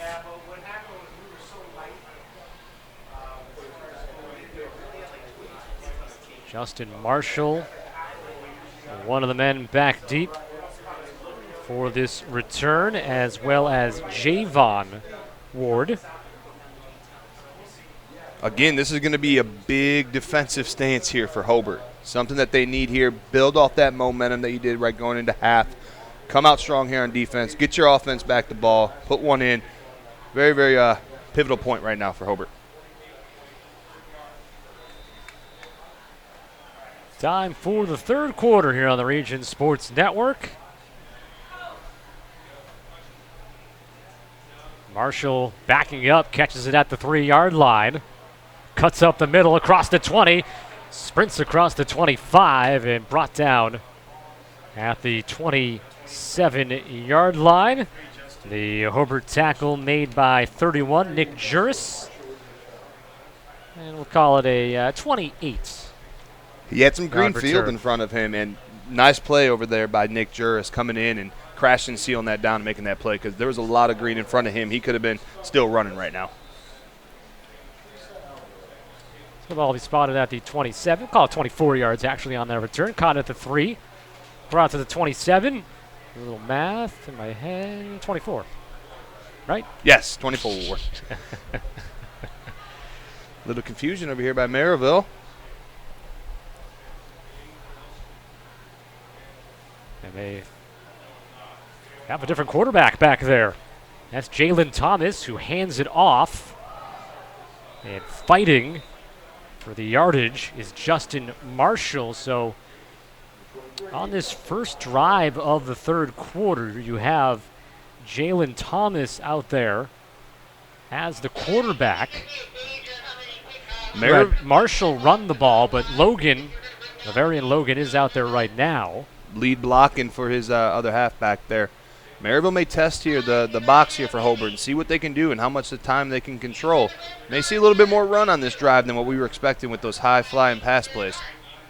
Thomas is a junior, as Lavarian Logan with the big gainer up the middle to the 42, picks up 8 and a first down for the Pirates. James Veal over there pulling guard, opened that gap up. I mean, there was a semi-truck could have came through that one. James Veal is quick. He's pulling a lot tonight. and he's been making some very large holes for his running back. Big reason why we're seeing some positive yards and some positive plays with running here for Merrillville.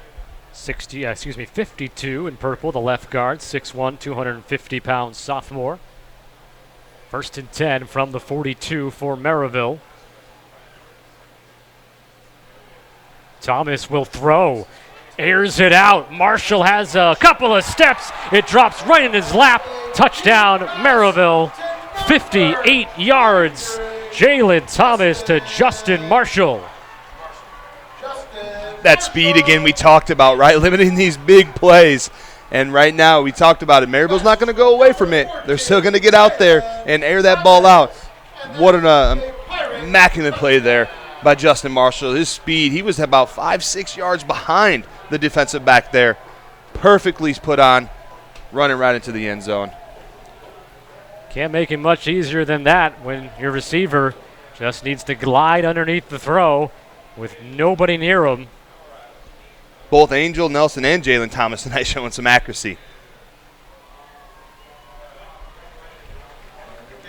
Point after good, and it took 3 plays, and it's 35-7 Merrillville. 10:26 left to go in quarter number 3. You are watching Game Night on the Region Sports Network, the only game in town. At Toyota of Merrillville, we take pride in being a one-stop shop for anything Toyota related. The best part of the Toyota Merrillville experience is that we make it easy to do business with us. We have a committed team of professionals that's here to help you do just that. When you come in for service, we will welcome you and have plenty of staff on hand to handle your needs. And if you're looking for a new or pre-owned vehicle, Toyota of Merrillville sales team is the best in the business to help you with your buying decision. We practice what we preach. When we say we make it easy, that's exactly what we do.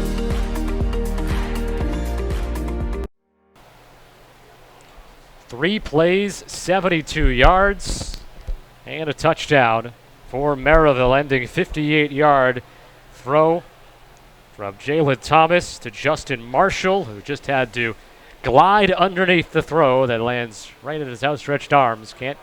Doesn't get much easier than that for a pitch and catch. And Merrillville now up by 4 touchdowns, just over a minute and a half gone by in quarter number 3. As expected, Merrillville's speed in the spotlight tonight. It's tough to match that speed they got by many athletes across this entire roster, and many people are touching the ball tonight, scoring, and having a lot of fun. 5 touchdowns, 5 different scorers, and you've had 2 different quarterbacks that have thrown touchdown passes. Trouble with the return. Will keep Hobart shy of the 20 on their first drive of the second half. Here comes the time now. We talked about Cody Johnson down the middle. We've seen quite a bit open. Hobart's going to start opening this up a little bit here. Try to claw back into this game.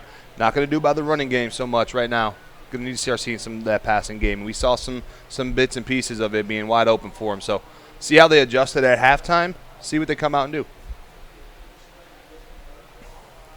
Ehrlich in the pistol formation with Gibson behind him. 1st and 10 from the 19. First down throw complete at the 25, driven back about a yard, but should get the forward progress. The tackle was made by number 6, E.J. Sherrills. This may be challenging for Hobart here. They were in man coverage, and E.J. came from the middle of the field to cover that slipping slot receiver, and his speed was immaculate. Gain of 4, 2nd and 6. Give to Gibson. Sprints across the 25 to the 26 for a pickup of a pair. Bring up 3rd down and 4. Number 76 right there, the right tackle, Mike Ramirez. Nice gap, kicking that D end out. He's been playing a tough game tonight. I know there's some big boys on the Merrillville defensive line, but he's been holding his own, doing a great job, especially that last play. Open up a large hole for Gibson. He's the biggest man on that starting offensive line, 6'3", 315 pounds, a senior. It's 3rd down and 3, and Hobart will get stopped at the line of scrimmage. Gibson nowhere to go. And it's 4th down, and Hobart will have to punt. Yeah, unfortunately, that was a drive that Hobart didn't want to see there, right? We wanted to eat up a little clock, get yourself down the field, try to score quick. Unfortunately, right now they're going to be punting here 4th and 3rd. It's going to be a big defensive stance here for the Hobart Brickies. Definitely, if it wasn't already, they're definitely in the danger territory here. If Merrillville scores a touchdown on this next drive, you can basically write this one off. With 8.5 left to play in the 3rd quarter. I believe we may have an offsides here. He jumped a little bit over there on that side from Merrillville. Well, if that's the case, that would be a 1st down. It may be. We're going to see what they call here. If that is the call. Remember, it's 4th down and 3. So, let's see what they call. They are going to discuss. It wasn't a delay of game. The play clock still had a couple of seconds left.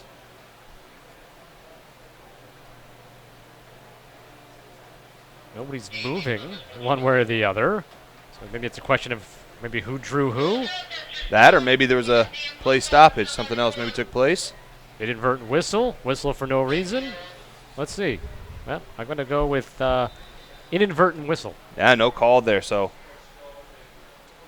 It did reset the play clock. Maybe that was the issue. Oh, the punt bounces at the 45. Couple more yards and then out of bounds. At the 43, so Merrillville will have terrific field position. Already up 35-7 with 8:13 remaining here in the 3rd quarter. And we just saw the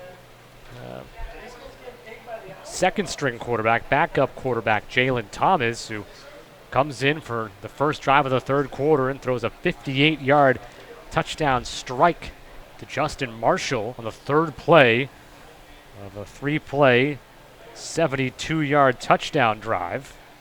He didn't miss a beat, Jalen Thomas, when he came in. Didn't miss a beat at all. Their same game plan was in place. He came out and executed it beautifully, hitting a strike all the way down to Justin Marshall, like you said, for that. Right now we talked about field position, right? Merrillville's big play has been about 50, 55 yards. Be on the lookout of another big play here coming down the sideline using that speed for Merrillville.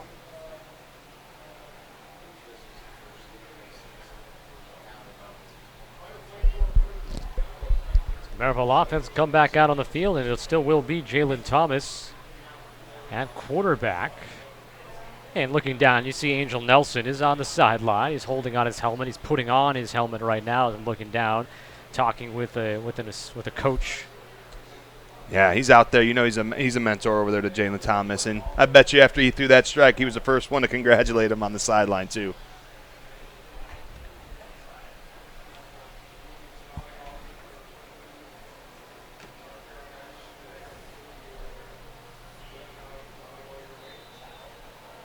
Lavarian Logan still in as well in the backfield. Yep, behind Thomas in the pistol. The give is to Logan. Pushes the pile to the 47-yard line. Pickup of 4. Yeah, pistol formation. They've been in it all night. Straight dive play there. But they've been doing that. That's been a setup play, right? Suck them inside, hit them on the outside with some high-flying passes again. So kind of interesting to see how Merrillville goes here. Do they try to control the clock? Do they try to score one more time? We shall see. 2nd down and 6. From the 47. This time Logan going to bounce it right with room. Across the 45. Stays on his feet. And now looking for the end zone. There is a flag, though, back near the line of scrimmage as Logan is wrestled down in the end zone. It will go as a touchdown for the time being, but probably coming back. I believe we do have holding over here. Yeah, we'll right at the line of scrimmage. Yeah. The flag is laying on the turf. It would wipe away a 53-yard touchdown run by Lavarian Logan. We just talked about the big plays. That 50 to 55-yard mark seems to be Merrillville's spot when it comes to big plays. Well, you know what? In Lavarian Logan's mind, that's a touchdown to his tally because he's been tallying them up, huh? Seemed as if the hold probably didn't have much of an effect on the play, given the amount of room that he had. Those are always the tough ones, too, as well as the running back. You come in on Saturday morning watching film, and you see that, especially when it's nowhere near. Those are the ones you give some grief to your linemen. But, again, ultimately, these linemen have been doing an amazing job up front, really controlling the line of scrimmage, being able to pick and choose where they want to go. The running backs have all night, and we've been seeing them exploit that.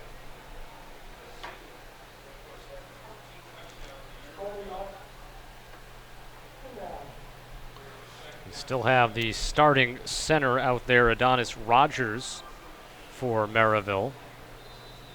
Looks like they have made some changes in terms of the starters along the offensive line right now. Little dump off to Marshall, untouched, sprinting forward, one man to beat, and he is going to race to the end zone. 64 yards, Justin Marshall. And Merrillville ends up getting the 6 points on the board on the next play after the penalty. There is a Pirate who is down back near midfield.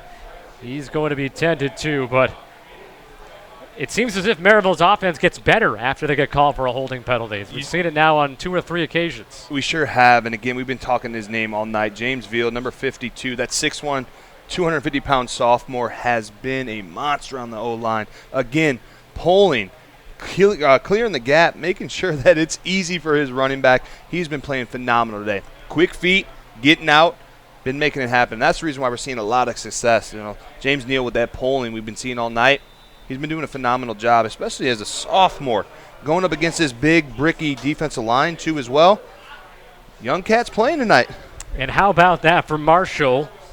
First drive, 3 plays of this second half, 58-yard touchdown catch that he just has to glide underneath on a great throw by Jalen Thomas. This one, little dump off, and he races to go 64 yards for the catch and run touchdown. 41-7 as the point after was no good. You're watching Game Night on the Region Sports Network, the only game in town. The team of sports medicine experts at Orthopedic Specialists of Northwest Indiana is committed to getting athletes back in the game, with a focus on not only helping patients recover from injuries, but helping improve athletic performance to prevent injuries. Orthopedic Specialists provides the most advanced, comprehensive care to their patients. To learn more about all orthopedic specialists can do to help rehab and prevent athletic injuries, visit them on the web at osni.org or call them at 219-923-3300. Orthopedic Specialists of Northwest Indiana, providing world-class care to Northwest Indiana for over 20 years.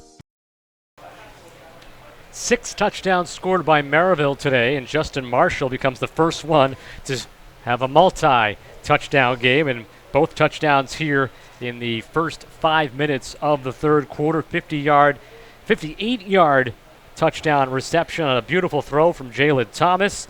And then just a few moments ago, Jalen Thomas, all he had to do was dump it off a couple of yards, and Marshall did the rest of the damage for 64 yards for the touchdown. And on this return, some big contact out near midfield. Darren Lewis with the tackle. And Hobart will have the football at the 49. It's a good position for the Brickies. Marshall's having himself a second half here. 2 big plays that he's had on these past drives, and the kid's fast, and he showed his speed there. He had that safety coming over for Hobart, but he just outran him, and he found himself in the end zone. See what the Hobart can do here. See if we started seeing that passing coming out. Cody Johnson's name hasn't been said so far yet in the second half. I know it's been one drive, but I think they need to start utilizing him and getting him more involved. He is lined up in the slot here to the near side. It's a handoff to Gibson, who has a nice hole, going off left tackle. Inside the 45-yard line and down to the 42. 9 yards on first down for Trey Gibson, who has the lone Hobart touchdown thus far. Seeing that success again with that stretch play, that pistol stretch, hitting that outside. We've seen it again. Maybe they're going to continue to keep going to it. Call it 8 officially, 2nd down and 2. Once again, Johnston is lined up in the slot here to the bottom of your screen. Ehrlich I think wanted to go to him over the middle, but it wasn't open. Good job to slide away from the contact. Another good dodge out of the way and running for a first down and about 7 extra yards. Noah Ehrlich, how about that? Shifty for the freshman. Very shifty. That is a result to some great defensive back play, and Ehrlich made them. Now you have Gibson, who is down at the 40-yard line, so obviously away from the play. He is in a little bit of pain. Seems to be getting, hopefully gets back up on his feet. Well, he's quickly back up on his feet, so that's good to see, and moving on his own power, so hopefully nothing too serious. So we'll stay here with 6:05 remaining in the third. Nice play by Ehrlich, and you need that sometimes from your quarterback to make something happen with his feet. He does it there, scrambling out of the pocket, avoiding a sack, avoiding contact in the line of scrimmage. Being a playmaker. That's what he was right there. You know, the Merrillville cornerbacks there, safeties, had some tight coverage. Ehrlich went out there, made a play, right? That's a result of that. Couple broken tackles. Got a nice drive going here. Hopefully they can put it in the end zone. Continue to keep clawing back in this game, build some momentum back up. Got it to the 34-yard line. By the way, it is still 80 degrees. Very warm. Press box still feels about 90. After 9 o'clock here. Probably a little bit warmer on the field as well, because traditionally turf will keep some of that heat that builds up during the day. From the 34-yard line. And it's straight up the middle on the handoff. And that is a carry for Chase Hamoki. His first carry of the day. Obviously with Trey Gibson going to the sideline for the time being. A little shaken up. He might be coming back in. I think that's him coming off the sideline here. You are correct. Running right down the 40-yard line. Does seem slightly hobbled. That's from my non-expert opinion. Great to see him back in, though. Obviously, I was holding the breath there a little bit, seeing him down, but a tough kid getting out on his own and getting back out on the field. We got a injury timeout here, so we will step aside and take a break. 41-7 Merrillville here in the third quarter. You're watching Game Night on the Region Sports Network, the only game in town. At Toyota of Merrillville, we take pride in being a one-stop shop for anything Toyota related.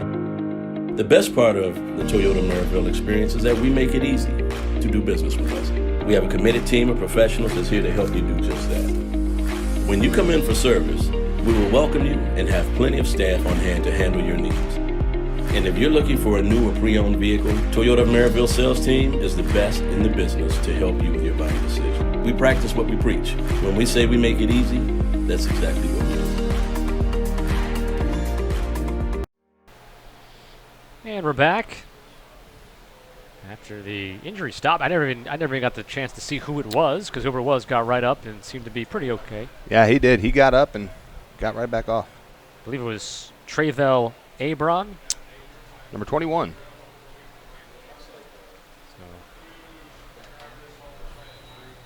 it was a 2-yard gain before the break. 2nd down and 8 for Hobart. Ehrlich, pass over the middle, caught, and eventually brought down. That is number 7, Mikey Jankovic, who makes the catch. And it'll bring up a 3rd down and 3. Yeah, it's all doubles there. 2 receivers on the top, 2 receivers on the bottom. Jankovic came right across over, right in the middle, and sat right behind that linebacker where that open gap is. Easy pitch and catch for Elric there.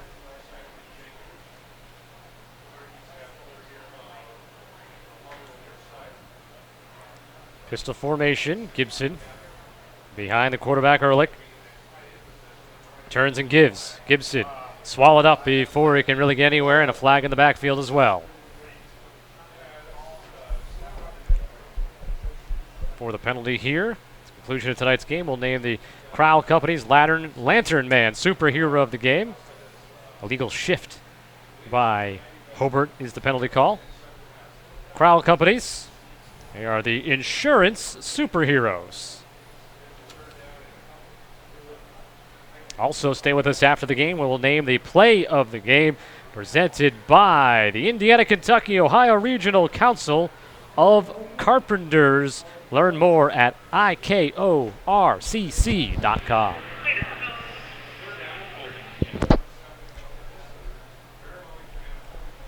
Oh, they end up calling a holding there. I saw the illegal shift. Was it an illegal shift on that one? Yeah, illegal shift. There we go. 3rd down and 7. Makes sense here. 3rd and 7 from the 31. Yeah. I think they came out of the backfield, too, as well. The running back started a little bit too soon. Ehrlich throwing. 2 men coming at him. Able to get away. Sprinting to the 30. Has the first down. Looks like just got there. The marker at the 24. It looked like he got the ball beyond it, but the knee came down maybe a tick before then, but he's right there at the mark. Going to be close there again. Ehrlich out there just being an athlete, finding where to go. And when the cornerbacks are shutting down his receivers, he's making some plays on his feet. Looking great, keeping this drive alive for Hobart. And he's been decisive in those situations to avoid the sacks. From my recollection, Merrillville does not have a sack defensively today. They do not, and he's been doing a great job. Like you said, he's not hesitating. He's going.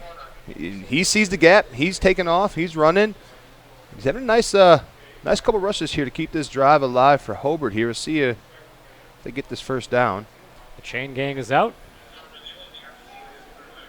They'll stretch it out. Looks like he has it by the nose of the football. Just a few inches. Cliche to say, but it was the truth. It was. And that's big props, too, as well, to the Hobart Brickies offensive line. I mean, with Kenneth Grant on the D tackle and giving up no sacks tonight, big props to the Hobart Brickies front 5 there. So they get a first down at the 24, 4:35. The clock stopped at here in the 3rd quarter. 41-7 Merrillville. It was 28-7. The Pirates led at halftime. 14-0. They led after 1. Gibson. Good job being patient, letting the hole open up. And brings it inside the 20 to the 19-yard line to gain 5. Been hitting the outside a lot, Hobart, right? Coming back right now with the nice little dive play there. Finding that little gap, getting 5 yards, keeping this drive alive. At the conclusion of tonight's game, we'll name the Region Sports Network Blue Collar Player of the Game. Brought to you by the Region Sports Network, the only game in town. I think Trey Gibson could be a nominee for the Blue Collar Player of the Game with the way he's battling. Been battling all night, having some real tough runs, but gaining some yards and toughening it out. Ehrlich will throw, has the slant open, score. Touchdown, and Cody Johnston. There's the Cody Johnston, right? We've been asking and seeing when he was going to get involved. Again, down the hash, beating the cornerback. Nice pitch and catch. There's Cody Johnston. We've been talking about it since the beginning of the second half. 19 yards for the touchdown.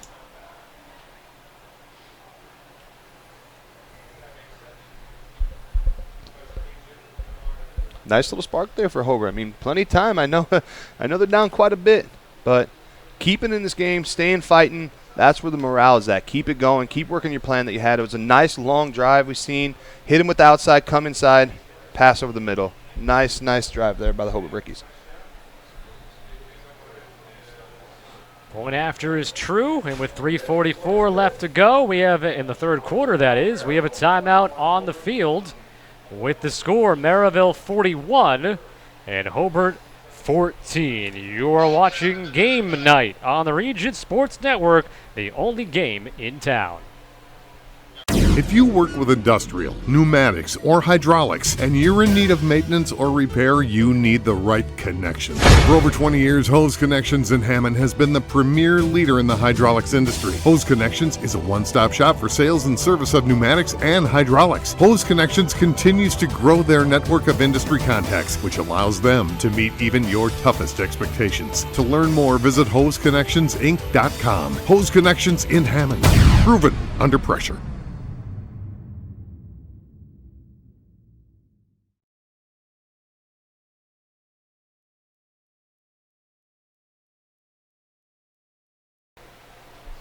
Hobart gets back on the board.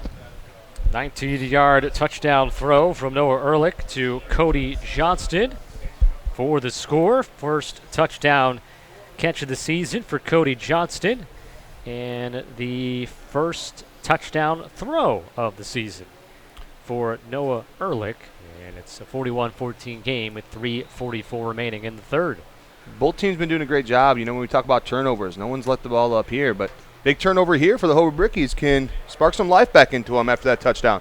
They deploy the short kickoff once again. Ends up being a 10-yard return to the 40, and Merrillville again will have very good field position.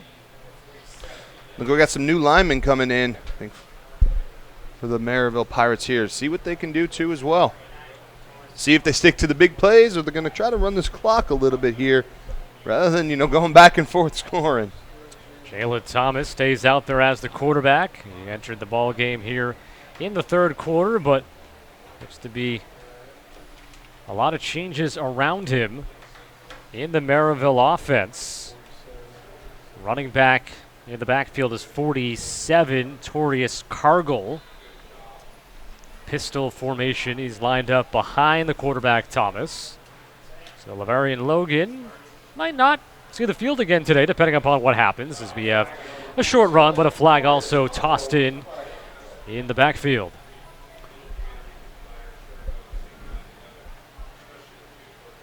And a holding call will back it up 10 yards for Merrillville, which you never want, but it's led to some big plays afterwards. It sure has. It seems like they got some real good luck after some penalties out there in the field. So they've shown that they have a 3rd and 18 play, and they have 2nd and 20 plays that can go for touchdowns or big gainers. They sure do. They're, again, this field position they've been starting at is their go-to. 50, 55 yards, 60. They've been having a lot of big plays from this area of the field. So, again, I don't think penalties right now faze them that much.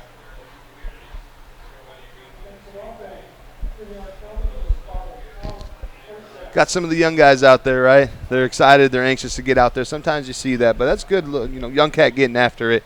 Coach is not upset with that kind of penalty. See Justin Marshall trotting back out onto the field. He has scored both touchdowns here in the third quarter for Merrillville. 58 and 64-yard receptions. They got them split off again, too, as well on the top of the field. 4 wide receiver set. Little movement up front, it looked like. Thomas hands it off to Cargill. Brings it to the 31, gain of 3. So it'll be 2nd and 18. Hobart Brickies got to do a good job here. Keep them back. Keep them in these long down distance. Get this ball back here before this third quarter ends. Keep that momentum moving. We haven't had a turnover yet in this game, just a turnover on downs, but no real big defensive plays. The teams have only combined for 1 sack. Yeah, the big boys up front been doing a great job, as well as both teams covering that ball, hanging tight, not turning it over. Cargill again. Another short gainer to the 33. Couple of more. It'll be 3rd down and 16, and have an injured Bricky down in the offensive backfield.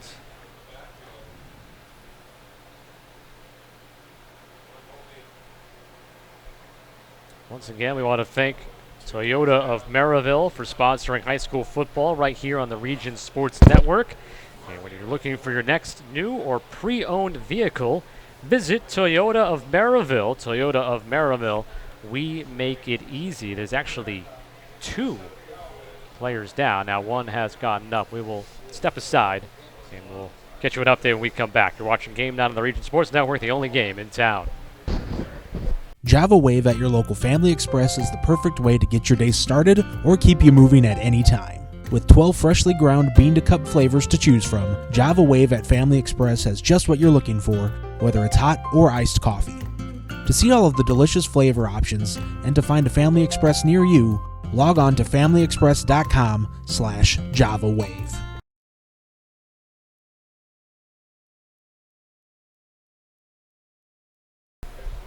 The players down for Hobart where Jacob Irizarry, he popped up and walked off with a little bit of a hobble right as we went to break. And then also now coming off the field, Braden Carlson for Hobart. Good to see both boys hop up and on their own strength get off the field. Well, it's 3rd and 16. You were mentioning as we went to break, the last time, 3rd and 18, I remember they got a first down and they had some backed up plays where they have scored or got the yardage. Let's see what happens here. Thomas will throw. Everyone's going deep beyond the sticks. And now Thomas going to tuck it and run. Going to have to run someone over to get the first down here. And he's out of bounds at the 45, 46-yard line. So ends up being 12 or 13 yards and 2 or 3 or 4 yards shy.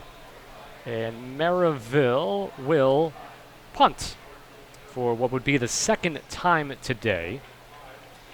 Yeah, 3rd and long seems to be Merrillville's got a couple plays in their back pocket for, but great job by the linebacker for Hobart coming there, keeping them short of 4 yards. They almost converted it again. But again, nice stop by the Hobart Brickies. And it is Angel Nelson again who comes in a very obviously non-traditional Punting alignment formation. for Paul. Now he's backing up to the more traditional alignment. Play clock is at 4. We got a flag, and the punt is very short.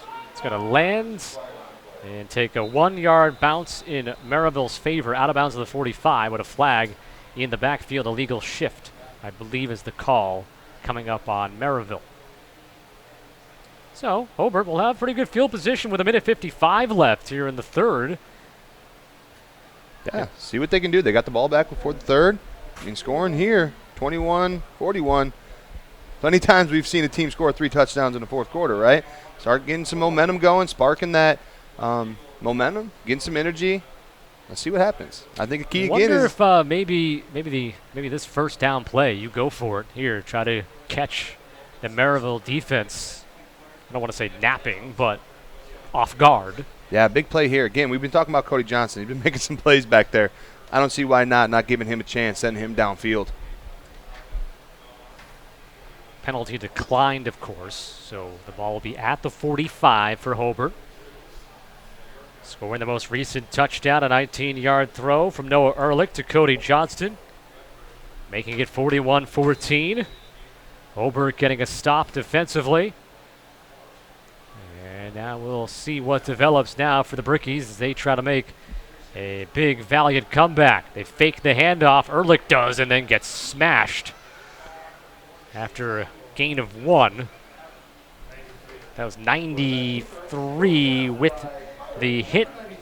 Roshan McGee, who is only a sophomore, 6 feet, 245 pounds. Hobart ran that misdirection there, right? Took Gibson over to the right. QB keeper. I mean, again, Ehrlich's been doing pretty well on his feet. I don't see why not. It was a great play. Unfortunately, great play, too, as well by Merrillville defensive lineman coming down. Big number 93, Roshan McGee. 2nd and 9 coming up for Hobart. Coming up on a minute to play in the 3rd quarter.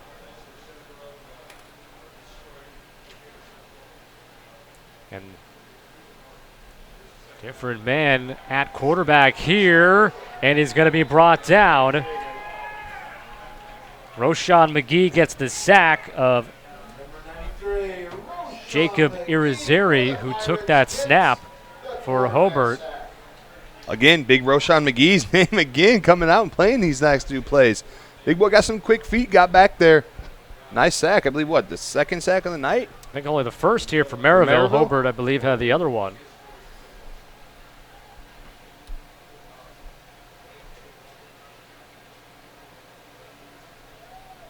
I may have misidentified. I apologize. The quarterback actually is 15. Luke Abbott is taking the snaps right now. And he's going to throw. And now he's going to run. Nice spin move. Spins around and throws again as he was still about a yard shy of the line of scrimmage. And it's going to end up being a first down on really 3rd effort by Hobart as a team. What a play. QB sweep made it seem like he did a nice spin move. Threw it down the yard for about 19 total yards, picking up that first down. Ends up being Hunter Juris who picks up the first down to the 44-yard line of Merrillville. So Hobart throwing some tricks out there, and great job by Abbott. He sold the pass, sold the run, and then spun away from the line of scrimmage, and then able to connect to Juris for the first down with 0.2 of a second left in the third quarter. So the final play of the quarter. Abbott's going to run this time.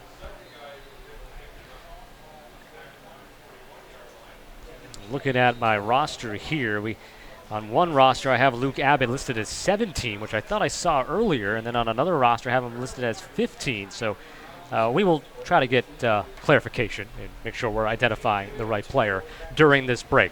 Fourth quarter coming up. It's 41-14. Merrillville leads. You're watching Game Night on the Region Sports Network, the only game in town.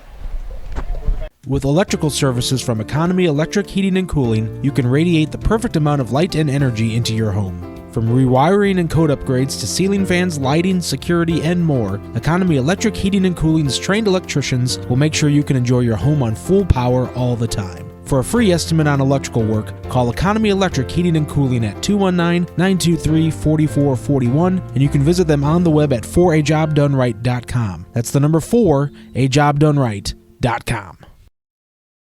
Family owned and operated since 1969, Holiday Rent-A-Car offers a wide variety of newer model cars, vans, and SUVs. Free local customer pickup and drop-offs are available. Debit cards are accepted. Restrictions apply. All rental cars are for sale. Financing is available. Located at 3709 West 37th Avenue in Hobart, Holiday Rent-A-Car is open Monday through Saturday, closed on Sundays. Call 219-942-8561 or visit them on the web at holidayrentacar.biz.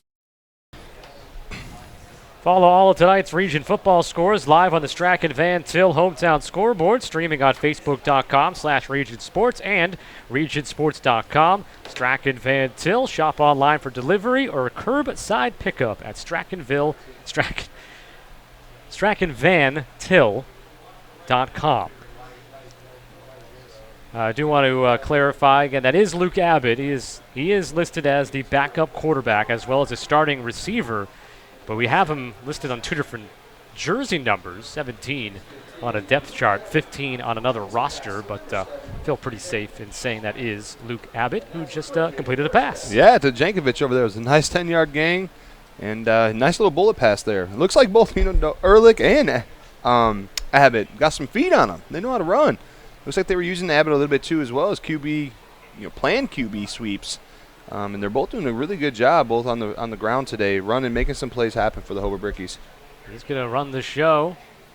Still here with Chase Hamalki next to him in the shotgun formation. Tucks it, able to move away from one tackler and brings it near the 25-yard line. That was 33 Jay Powers, a senior inside linebacker who got juked to the turf by Abbott. Again, that planned QB keeper. They both got some good legs on them, and Hobart seems to be having some success here with that. And nice little move inside to juke him and get to the sideline there by Abbott. Nice little run for about 7 yards. Both teams really on both sides of the ball. They've gone to some second-string backup performers. They have, and Hobart right now looks to be winning that advantage. Abbott runs away from the pressure, has space off to the left side, and then brought down from behind. Running him down, that was Rondell Latiker, who initially flushed him out of the pocket and then chased him down. Some good senses there by that. He felt him. That was his backside there, and he felt him coming off the edge and took off and got close to the first down, but a nice little shoestring tackle stopped Abbott just short. 3rd and 1. And the ball at the 23-yard line for the Hobart Brickies. Looking for back-to-back scores here and could get it to a 20-point game. Might start to see the onside kick at this point. One score and an onside kick, yeah, that'd probably be the next thing that you see here. But next thing we'll see here is a Hobart timeout with the play clock running down. Timeout on the field called by the Brickies. 10:02 left to go, fourth quarter. It's Merrillville 41, Hobart 14. You're watching Game Night on the Region Sports Network, the only game in town. Gen Z is a stall generation. The news says Gen Z is struggling. I've got news for them. I wait tables. But last week, I built a field hospital. I put out a forest fire. I stopped 1,000 attackers. And a natural disaster. I've saved lives and led a team on patrol. I serve. Well, I go to school full-time. While I work full-time. The greater the challenge, the stronger we become.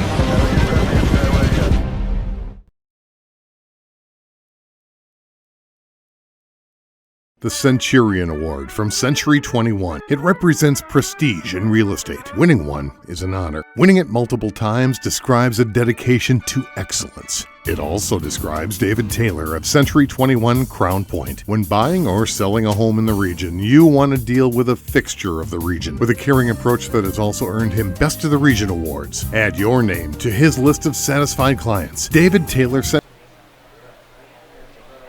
41-14 Merrillville. 10:02 left to go in the fourth quarter. Hobart using a timeout before this third down and one play. You assume it's four down territory. Oh, yeah. Handoff. Omaki has the first down across the 20 to about the 18, where he was tackled there by 24, Tajon Span. And it's first down, Brickies.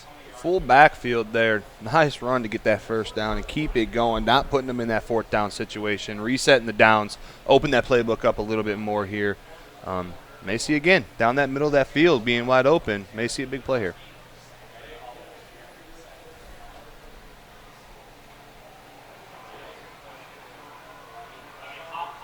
Pistol formation.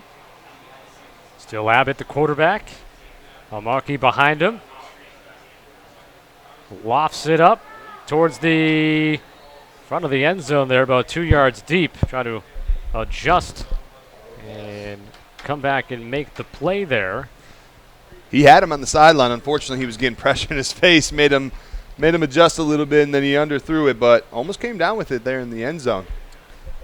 That was 36, Jaden Hentz for Hobart, who could not adjust and make the play in the end zone.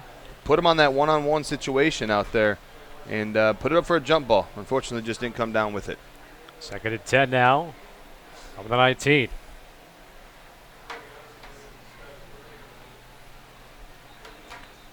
And whistles before the handoff. Dead ball penalty, false start on Hobart. This is where Hobart needs to really, dive in deep, eliminate these penalties, get one in the end zone here. Can't go backwards to try to get a fourth down on turnover. So need some big plays here.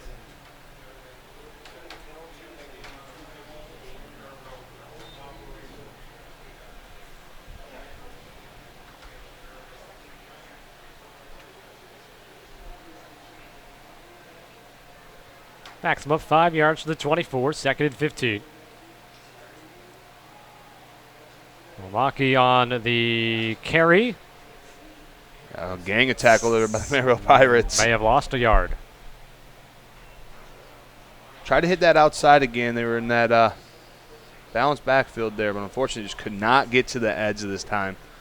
Many times we've seen them hit success, but unfortunately this time around they didn't. Merrillville did a great job playing this, and about 6'7" Merrillville Pirates on that tackle there. Did lose yardage, and it's third down and 17.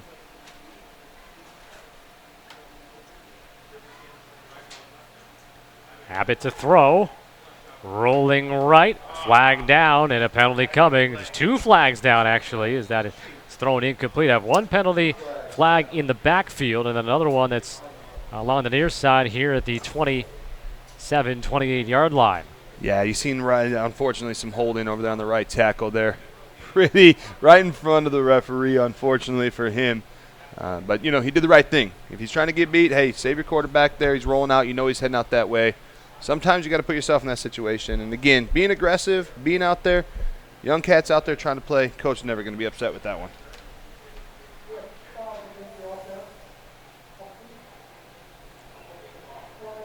Both fouls against the offense, I believe our referee said.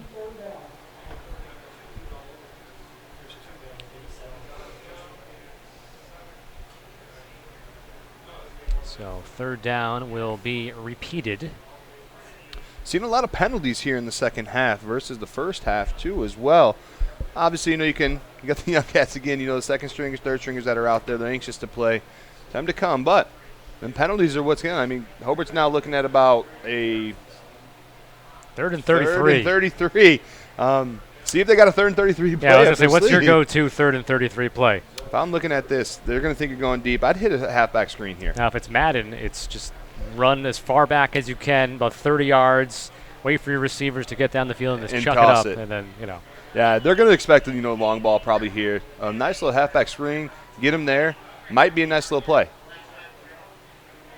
Oh, tipped and caught. Tip drill along the sideline there. And, of course, here for Hobart, you have 2 plays to work with. Of course. 3rd and 33. So, hey, they cut it down nicely. So, good idea, of course, by the Brickies. You get the tip and the catch at the 20-yard line. And now you will have a 3rd down and 4th down and, 11?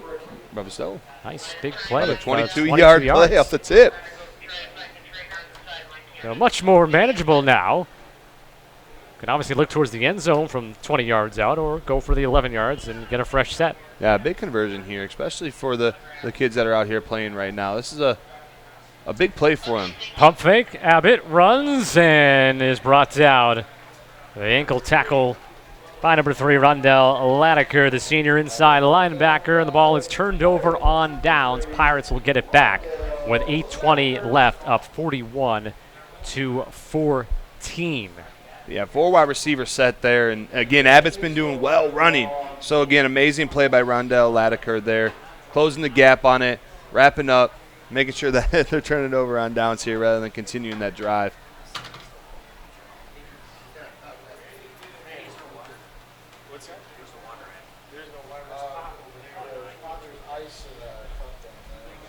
So the Pirates with 8:20.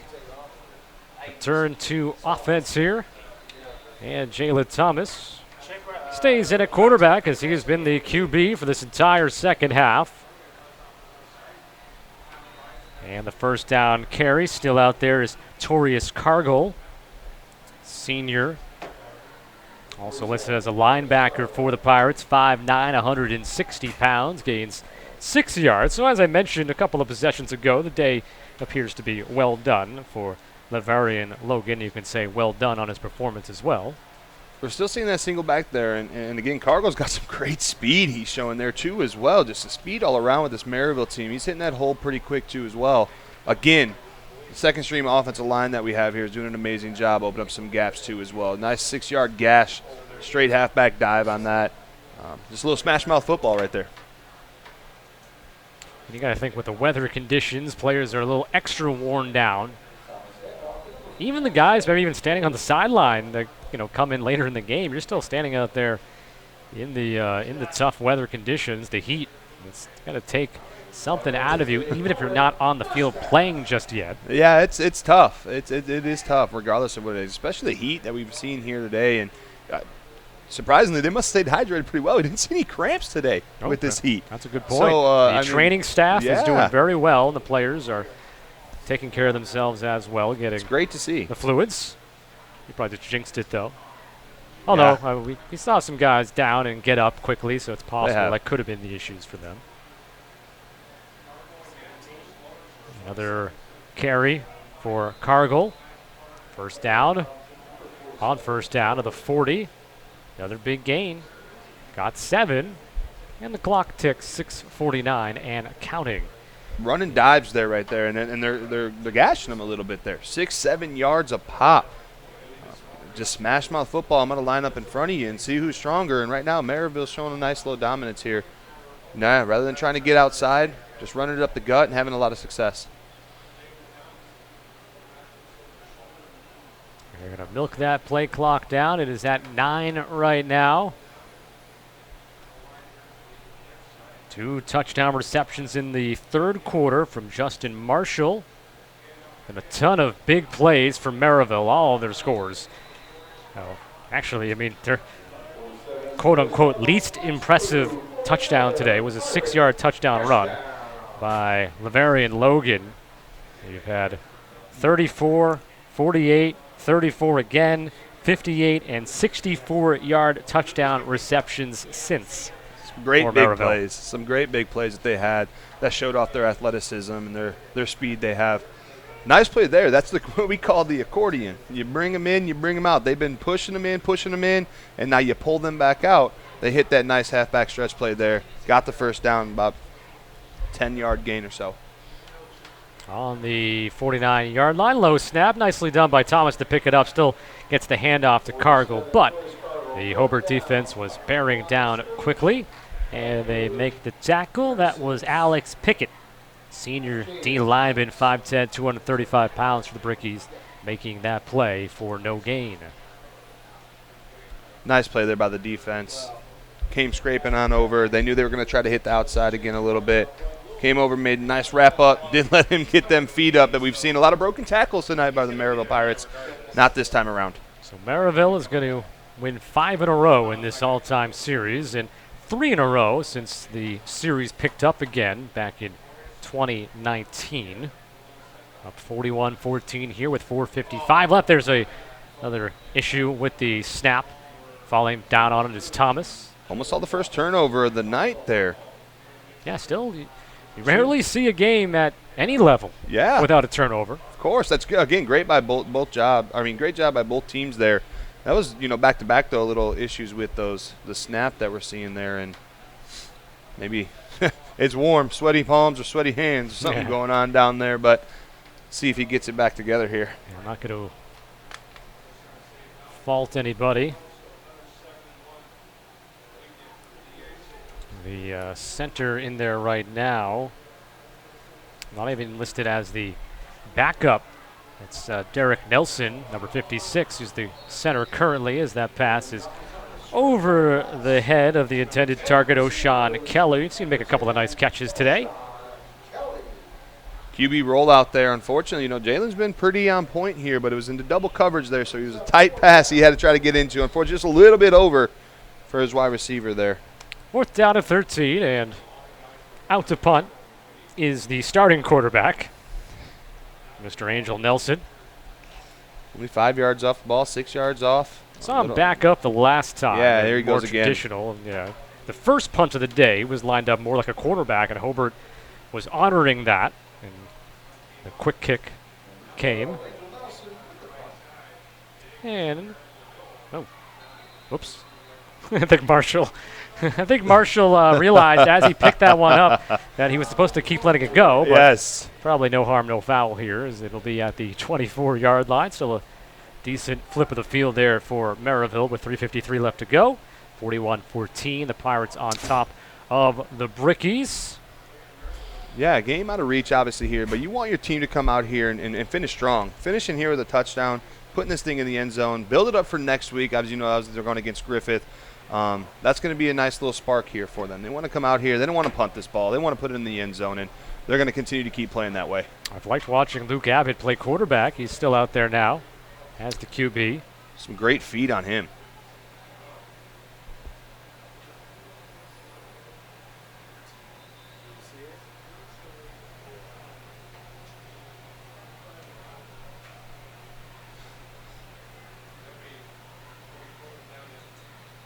He'll hand it off here on first down, but not before more whistles and more flags. It's 41-14 with 3:50 left to go in the fourth quarter, so let's throw more flags. Why not?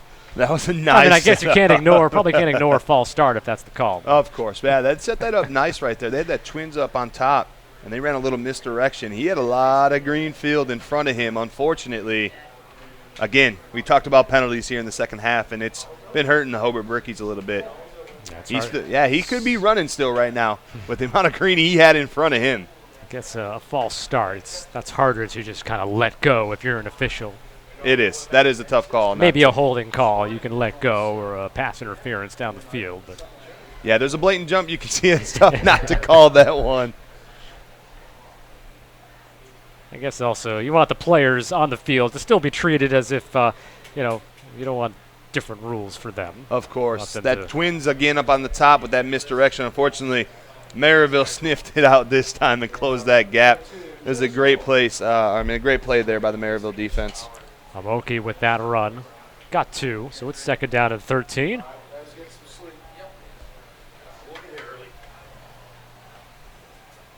Both teams will be back in action next Friday. Hobart will be at Griffith. Meanwhile, Merrillville will be on the road at Crown Point for a conference matchup.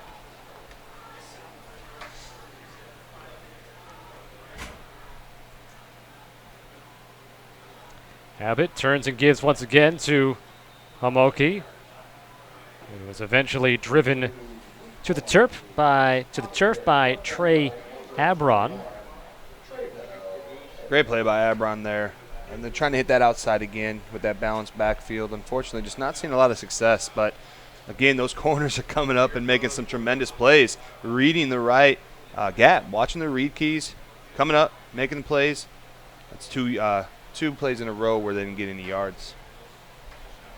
3rd down and 12. We have to decide here. We got a superhero of the game. Yeah, we got some good candidates. Blue collar player of the game, and as well as a play of the game. And you're right. There's several candidates. It should not be too hard for us to figure that out. This time they brought the both pulling guard. Guard and tackle came pulled over with that balanced backfield misdirection.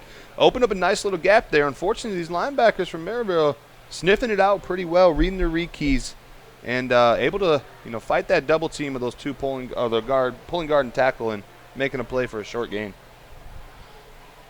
Normally you see a lot of those plays go for quite some yards, and Merrillville did a great job there on these last 3 plays here with that. 4th down, and Hobart will punt the ball away. And then Merrillville will have the opportunity to take the final seconds off the clock, but the play clock had expired, but maybe that one when they look the other way as the punt caroms across the 40-yard line, and we'll be down to the 35 with a minute 20 left to go in the 4th here.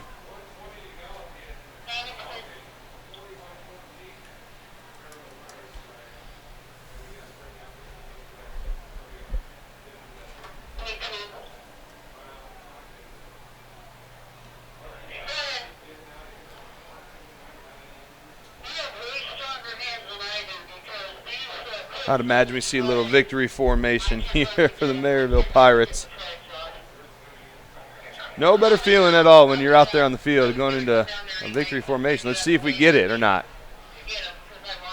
Well, minute 20 left. Might just run a few. Get a little bit more off. Running plays. Merrillville has inserted Kayvon Wright at quarterback. A 5'8", 165-pound sophomore. And behind him in the backfield is Jakar Ward. Get the big man out there as well. Number 91 coming onto the field. Quentin Sanders. Jakar Ward will run that ball across the 40 to the 43. Pickup of 8. And this will should take us to about 40 seconds left before the next play. Nice little play there. Again, just been running that smash mouth football. Just halfback dives, let the linemen open up some gaps, and they've been doing it all second half here, and been doing a very good job with it.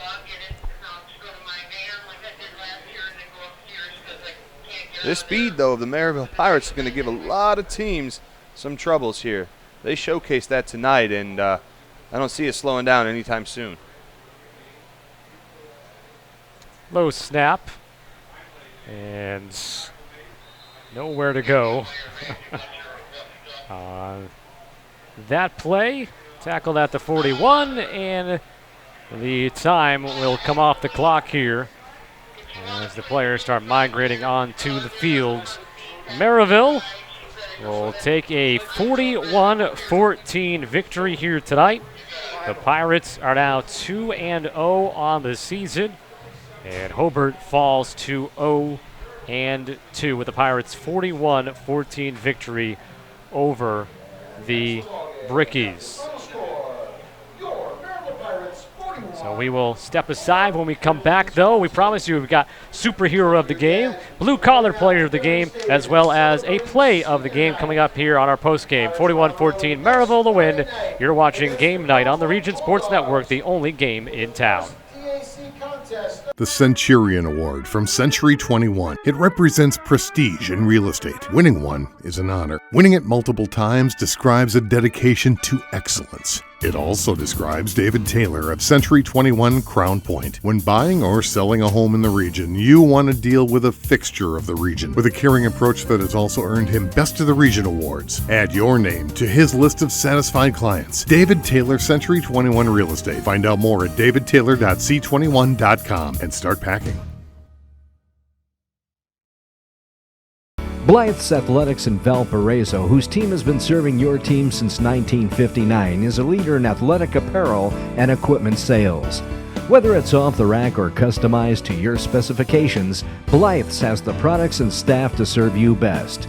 Trophies, embroidering, screen printing, athletic shoes, anything you're looking for, you'll find at Blythe's. Visit them today at teamblythes.com, where the athlete shops. Hi, I'm Crowell Company's Lantern Man. I'll cover your motorcycle. I'll be with you on the water. I'll be with you on the snow.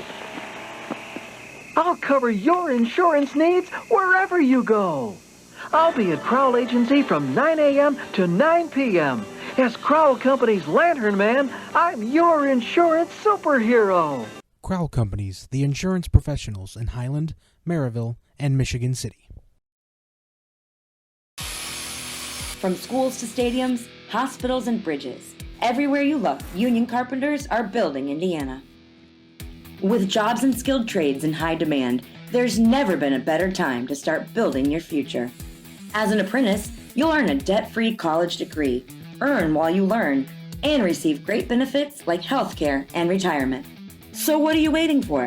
Visit carpenters.com to learn more. Visit carpenters.com and start building your future today. Did you know? Wow, they'll prepare fresh fish while you wait. Did you know? They make over 40,000 donuts from scratch every week. Did you know? They offer 23 different deli platters for your party. Did you know? They have freshly chopped fajita mix ready to cook. Did you know? They have the best fried chicken in the area. Did you know? They offer our signature curbside service 14 hours a day. Strachan Van Til. Now you know. Scott Sudakoff and Doug Ashenbaugh back with you. 41-14 Merrillville with the victory over Hobart tonight. Merrillville to 2-0. Hobart falls to 0-2. We said it all night. Merrillville, just the explosive offense, and they end up scoring 6 touchdowns in this game. 5 different guys score a touchdown. 2 different quarterbacks throw touchdown passes, and they're off to a terrific start here in 2021. Sure are. Spreading the wealth, I mean, when it comes down to it, and you look at that Merrillville offense, it's everywhere. That speed's everywhere. The playmaking is everywhere. Last week, Logan scored 5, only 1 this week, and the whole team did. I mean, they had just the speed, the playmaking. Unfortunately, Hobart just couldn't keep up tonight with that. Did enjoy Hobart, though. Trey Gibson, a very fine runner. Made some big plays, catching and running, scored one of the 2 Hobart touchdowns. Saw some glimpses from the freshman quarterback Ehrlich, who in the face of pressure made some tough throws, and also Luke Abbott coming in as well as the backup quarterback, making a few nice plays with his legs and a couple of throws. So Hobart 0-2, but obviously very tough competition today, and still plenty of time to turn it around. Yeah, they've had some tough competition week 1 and 2. That takes nothing away of how good that Hobart Bricky team is. We knew coming into the season they were going to be tough. They are tough. Both those quarterbacks, though, as you hinted to, I mean, their feet are something that they probably are going to continue to work on and continue to put in the offense here with the showing of Abbott and Ehrlich there. They did some great jobs getting out of the pocket, running upfield, extending some drives and plays. It's time to name the Crowell Company's Lantern Man Superhero of the Game. And our decision is Justin Marshall, the junior, with those 2 touchdowns early in the third quarter, 58-yard touchdown, followed by a 64-yarder, and that really helped put this one away for Merrillville. Marshall had a great third quarter and explosive speed. The thing, though, is he made some plays. He made some, some cuts. He got some out of some tackles, and he finished the run strong. Kid's got a lot of speed. very deserving of that award tonight. It was exciting watching him play. Crowell Companies, they have offices open from 9 a.m. to 7 p.m. Monday through Friday and Saturdays till 2 p.m. in Highland, Merrillville, and Michigan City. Now time to name the play of the game presented by IKORCC, and it's a play involving Justin Marshall. It's that first touchdown of the third quarter, the 58-yard touchdown throw by the backup quarterback, Jalen Thomas, who throws just a perfect ball, falls in the lap of Marshall, runs underneath it, glides into the end zone. Can't draw it up any better. Jalen Thomas and Angel Nelson tonight were remarkable when it came to accuracy, and that play you saw there, it was on the button. It hit him in stride. He went right underneath it, and to be honest, it was about 10 yards I thought it was going to go, and his speed caught up to it, hit him perfectly, and finished it. Great play of the game there. Our play of the game presented by IKORCC, training, professionalism, and partnerships for economic development. And finally, it's on the name of the blue-collar player of the game, brought to you by the Region Sports Network, the only game in town. And our blue-collar player of the game goes to Trey Gibson, the running back for Hobart. He ends up with a touchdown, but he ran hard all day. He was there for his quarterback to help bail out some third down plays, get some big first downs, and showed some good spark at different times. He sure did. I mean, a tough runner, a tough kid, fought.